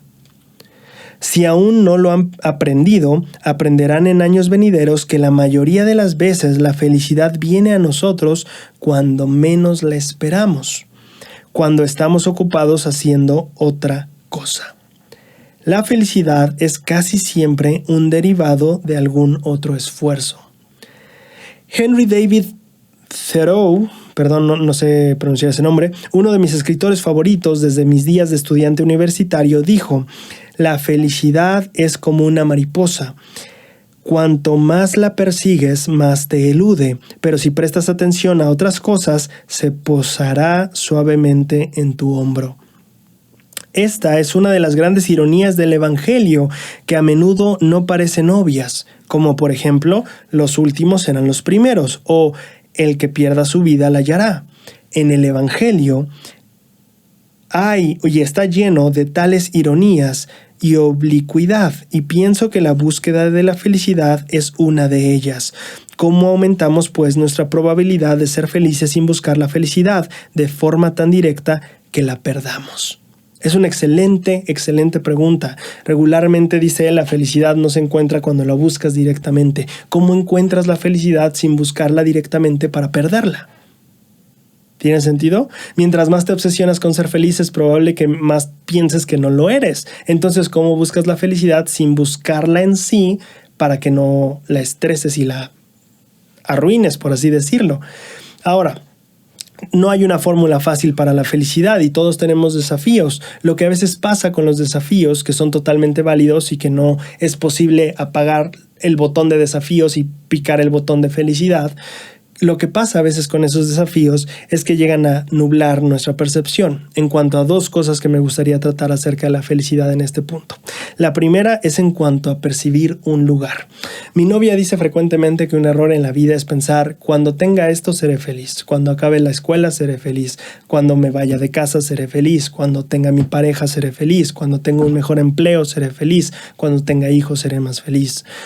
Ella dice que eso nos mantiene en una como rueda de hámster, corriendo siempre a un lugar nuevo donde finalmente no vamos a encontrar esa felicidad que queremos, porque cuando lleguemos ahí habrá una nueva cosa que querremos tener para entonces sí ser felices. Esto causa que nosotros vivamos idealizando el futuro. Ahora me gustaría hablar de los problemas de idealizar no solo el futuro, sino el pasado. Si ustedes piensan un poquito en Rebeca, y creo que este podría ser un problema si le hacemos aquí un pequeño análisis a Rebeca, con todo el respeto a esa mujer. Si nosotros hacemos un análisis un poquito de Rebeca, a mí me pone a pensar un poquito en su pasado. Podría ser que Rebeca estaría idealizando su pasado de manera que su presente ya no le diera satisfacción. ¿A qué me refiero con esto? Si tú recuerdas, Rebeca era una persona que trabajaba con su cántaro, iba y agarraba agua del pozo y estaba regresando. Una mujer muy guapa, por cierto, dice en la traducción de José Smith que era la mujer más hermosa que el siervo de Abraham había visto en su vida entera. Y era una persona vieja o anciana, entonces imagínate, había visto a muchas personas, ella era la más guapa, ¿no? Entonces, es esta mujer guapa que de repente llega alguien a decirle: hey, ¿tú quién eres? Yo vengo de tal lugar, mi amo es Abraham, su hijo Isaac está buscando esposa, y pues les da regalos, no en oro, plata y bla, bla, bla, lo que sea. Y ella decide irse y entonces va y conoce a su príncipe azul, que básicamente es un hombre trabajador, es el hijo de Abraham, es heredero de todo lo que Abraham tiene, por lo tanto hay terrenos, hay ganado, hay siervos, es como este imperio, por así decirlo, y aparte supongo que era guapo y llegó a ser un profeta, era profeta. Entonces parece ser que de alguna manera en un día para otro, o bueno, por lo menos el transcurso de Harán hasta la tierra de Abraham era largo, pero de un momento a otro la vida le cambia y parece que la vida se resuelve. Tenemos herencia, tenemos tierras, tenemos ganado, tenemos dinero, tenemos los esclavos, tenemos al esposo guapo, la esposa guapa, es profeta, Dios nos favorece, pues ya está la vida resuelta, ¿no? ¿Qué más podría preocuparnos? Y parece a veces que ese momento de un instante tan ideal en nuestras vidas, de un momento de felicidad que fue mucho en parte por lo ideal de las circunstancias, nos deja pensando que solo si las circunstancias vuelven a ser igual de ideales y perfectas, solo en esas circunstancias volveremos a ser felices. Piénsalo, tal vez, o sea, es el sueño guajiro de todo Haas y todo hombre y mujer Haas. O sea, llega el hombre de tus sueños, llega la mujer de tus sueños, pues ya está el problema económico resuelto, ya tenemos dónde vivir, ya tenemos todo y pues todo nos va bien en cuanto a Dios también. Es guapo, ella es guapa, todo, o sea, pues ya está. Creo que es como el clásico final de una película de Disney, se resuelve todo. Pero ¿qué pasa después cuando vienen los hijos? Ya no está tan resuelto todo, ya la situación no es tan ideal. Y bueno, también tuvieron que esperar bastante para tener hijos, tampoco fue tan ideal esa parte, ¿no? Para ellos. Pero aquí viene esta parte de decir, tal vez al momento de voltear hacia atrás y ver todo tan ideal, tal vez te hace pensar que a menos que todo sea como te gustaría que fuera, como en ese momento fue, porque teníamos todo, tal vez ahora no puedo volver a ser feliz porque no tengo todo como me gustaría tenerlo otra vez. Y tal vez ese era el problema de Rebeca, ¿sabes? Había tenido un super matrimonio. Creo que todos esperamos así el momento mágico en donde nuestros problemas económicos, amorosos y familiares de repente se resuelvan todos con la misma persona y voilà.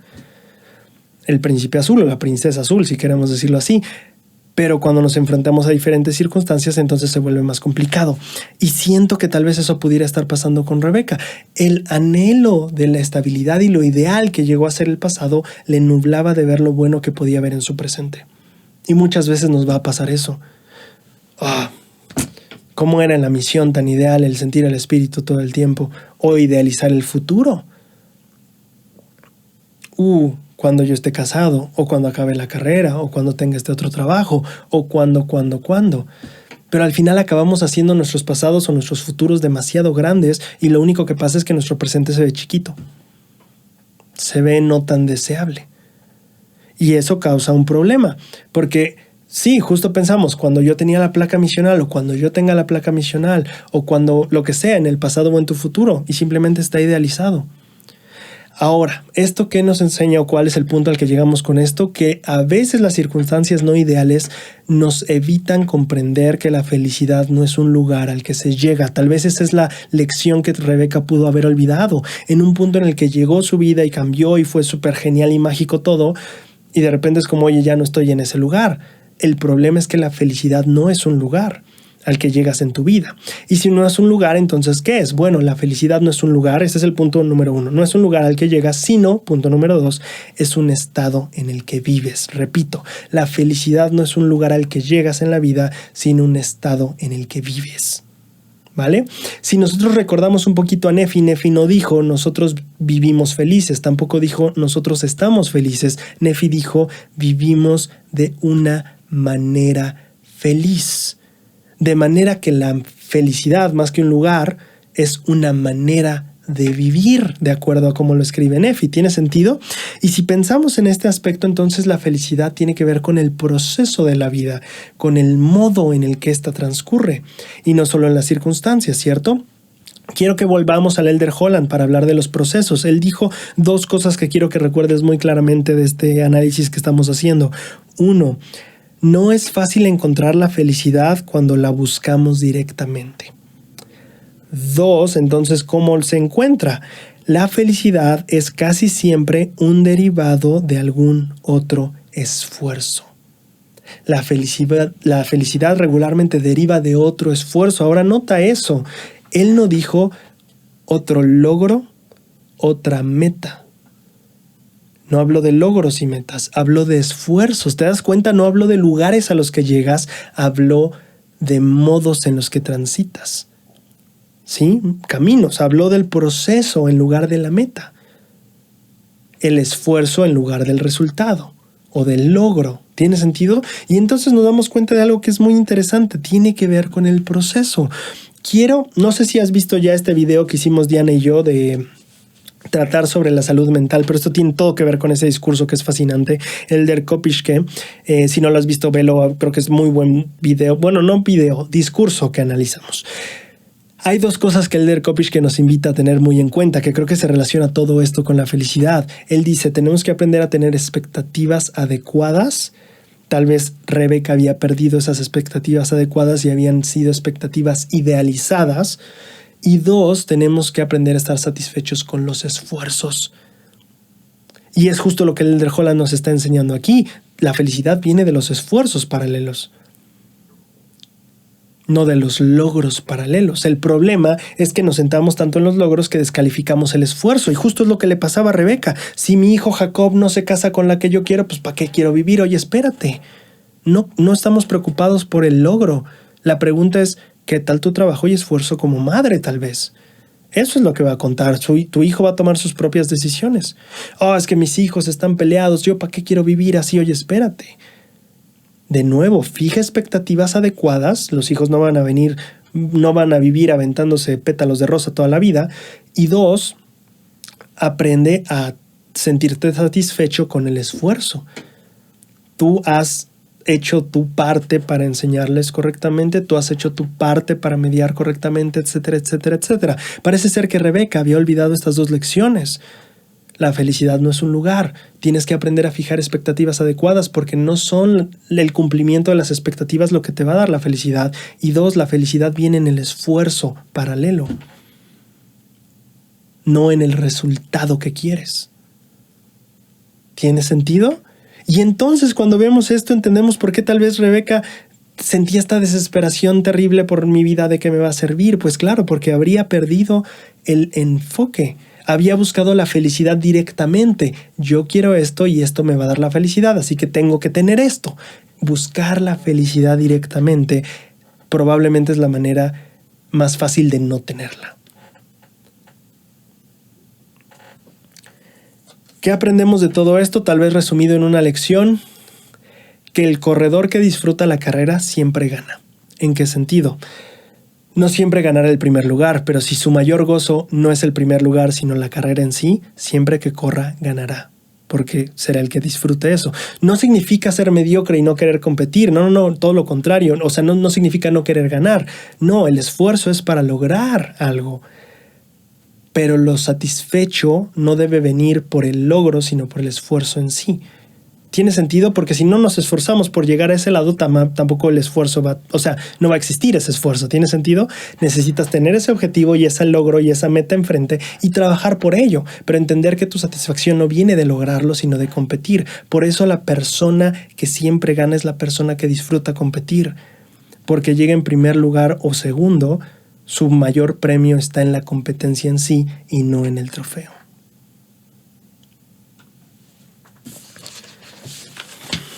Bien, se hizo muy largo esto, lo siento. Yo en serio, no sé qué pasó en el primer tema, debía durar la mitad de tiempo de lo que duró. Bien, solo quiero terminar con mi versículo de poder.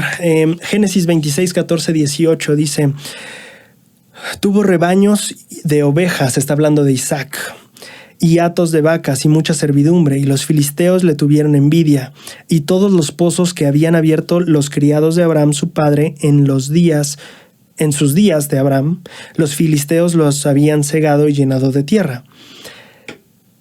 Y volvió a abrir Isaac los pozos de agua que había abierto en los días de Abraham su padre y de los filisteos, y que los filisteos habían cegado después de la muerte de Abraham, y los llamó por los nombres que su padre los había llamado. En esta parte de la historia, Isaac prospera mucho. Crece sus cosechas, crece, etcétera, etcétera. Económicamente crece bastante. Sin embargo, llega un punto en que lo corren y él se da cuenta que los pozos que había abierto su padre estaban cerrados. Ven, sígueme. Nos invita a pensar en estos pozos, en la relación que tiene con el agua y las aguas vivas, que son una referencia de Jesucristo y su amor, su expiación, etcétera. Yo creo que aquí el análisis nos puede dar una oportunidad de ver en nosotros mismos, o ver a Isaac en nosotros mismos o a nosotros mismos en Isaac. Isaac estaba prosperando muy bien materialmente y de repente se da cuenta que esos fosos de agua viva estaban tapados. Eran fosos que su padre había descubierto o hecho, ¿no? Y él dice, están tapados. Y se da la labor de volver a abrirlos y de volverle a poner los mismos nombres. Es como si fuera repisando o volviendo a caminar el mismo camino de su padre, volviendo a pisar sus pisadas, volviendo a reavivar los caminos de su padre.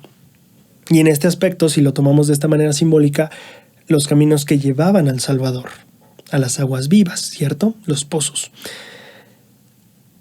¿Qué lecciones aprendemos de esto? Que Isaac llegó al punto en el que se dio cuenta que él no viviría de la obra de su padre.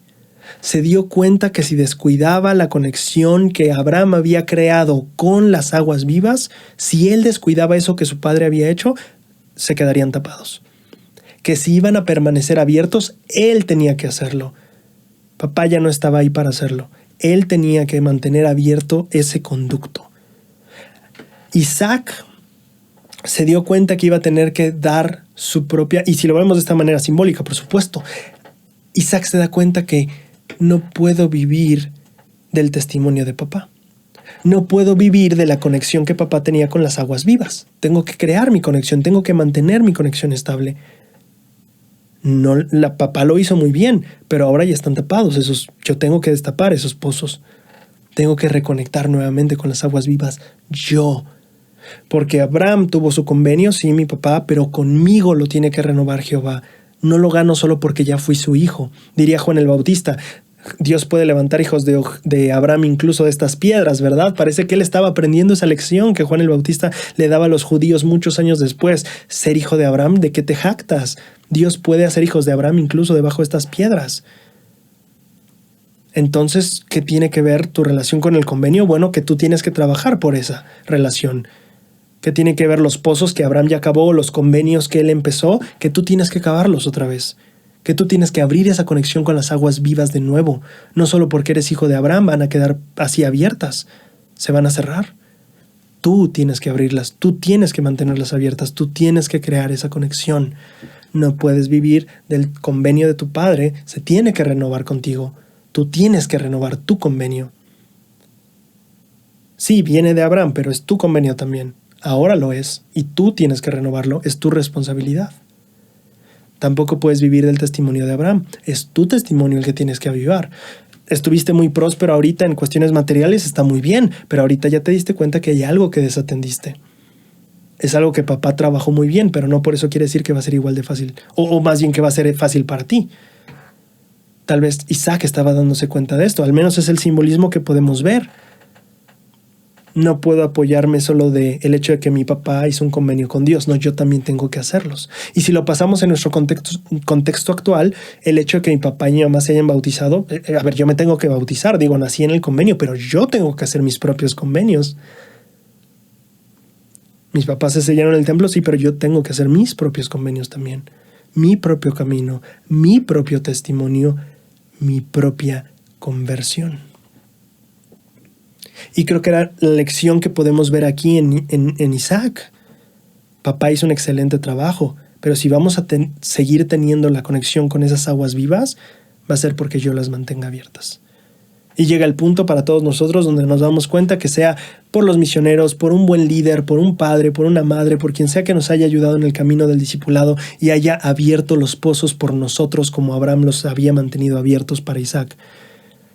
Llega el punto en que te das cuenta de, ahora es mi trabajo. Ahora yo tengo que cuidar esos pozos, ahora yo tengo que cuidar este testimonio, ahora yo tengo que cuidar esta conexión con Dios, ahora yo tengo que cuidar mi propia conversión. Y en este proceso creo que todos nos volvemos entonces responsables de nuestros propios testimonios, conversiones y convenios. Y creo que esa es la lección que pasa aquí. Isaac podría darse cuenta que la conexión de Dios dependía de él, 100%. Y que si iba a encontrar a Cristo, no era porque su papá supiera cómo hallarlo, sino porque él hiciera el esfuerzo de encontrarlo. Todos encontramos esa lección en algún punto de nuestras vidas. Si vamos a mantener nuestra conexión con Dios, es indispensable que aprendamos a hacer nuestra conexión con Dios, a cavar nuestros propios pozos, a mantener nuestros propios testimonios, a mantener nuestra propia conversión. Espero que hayas disfrutado muchísimo este capítulo.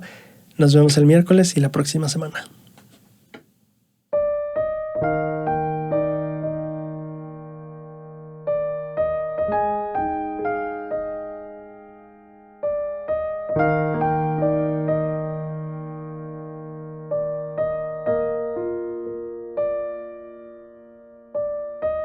Bueno, yo solo quiero recalcar esto. Fíjate que es interesante. Uno, no dices satisfecho con los resultados. Me encanta que no dice eso. No dice, enséñale a estar satisfecho con los resultados. Dice, no. No son los resultados en los que nos enfocamos. La satisfacción es en el esfuerzo, ¿no? Que se refleja mucho con lo del el video pasado que hablábamos de los talentos. Como el Señor no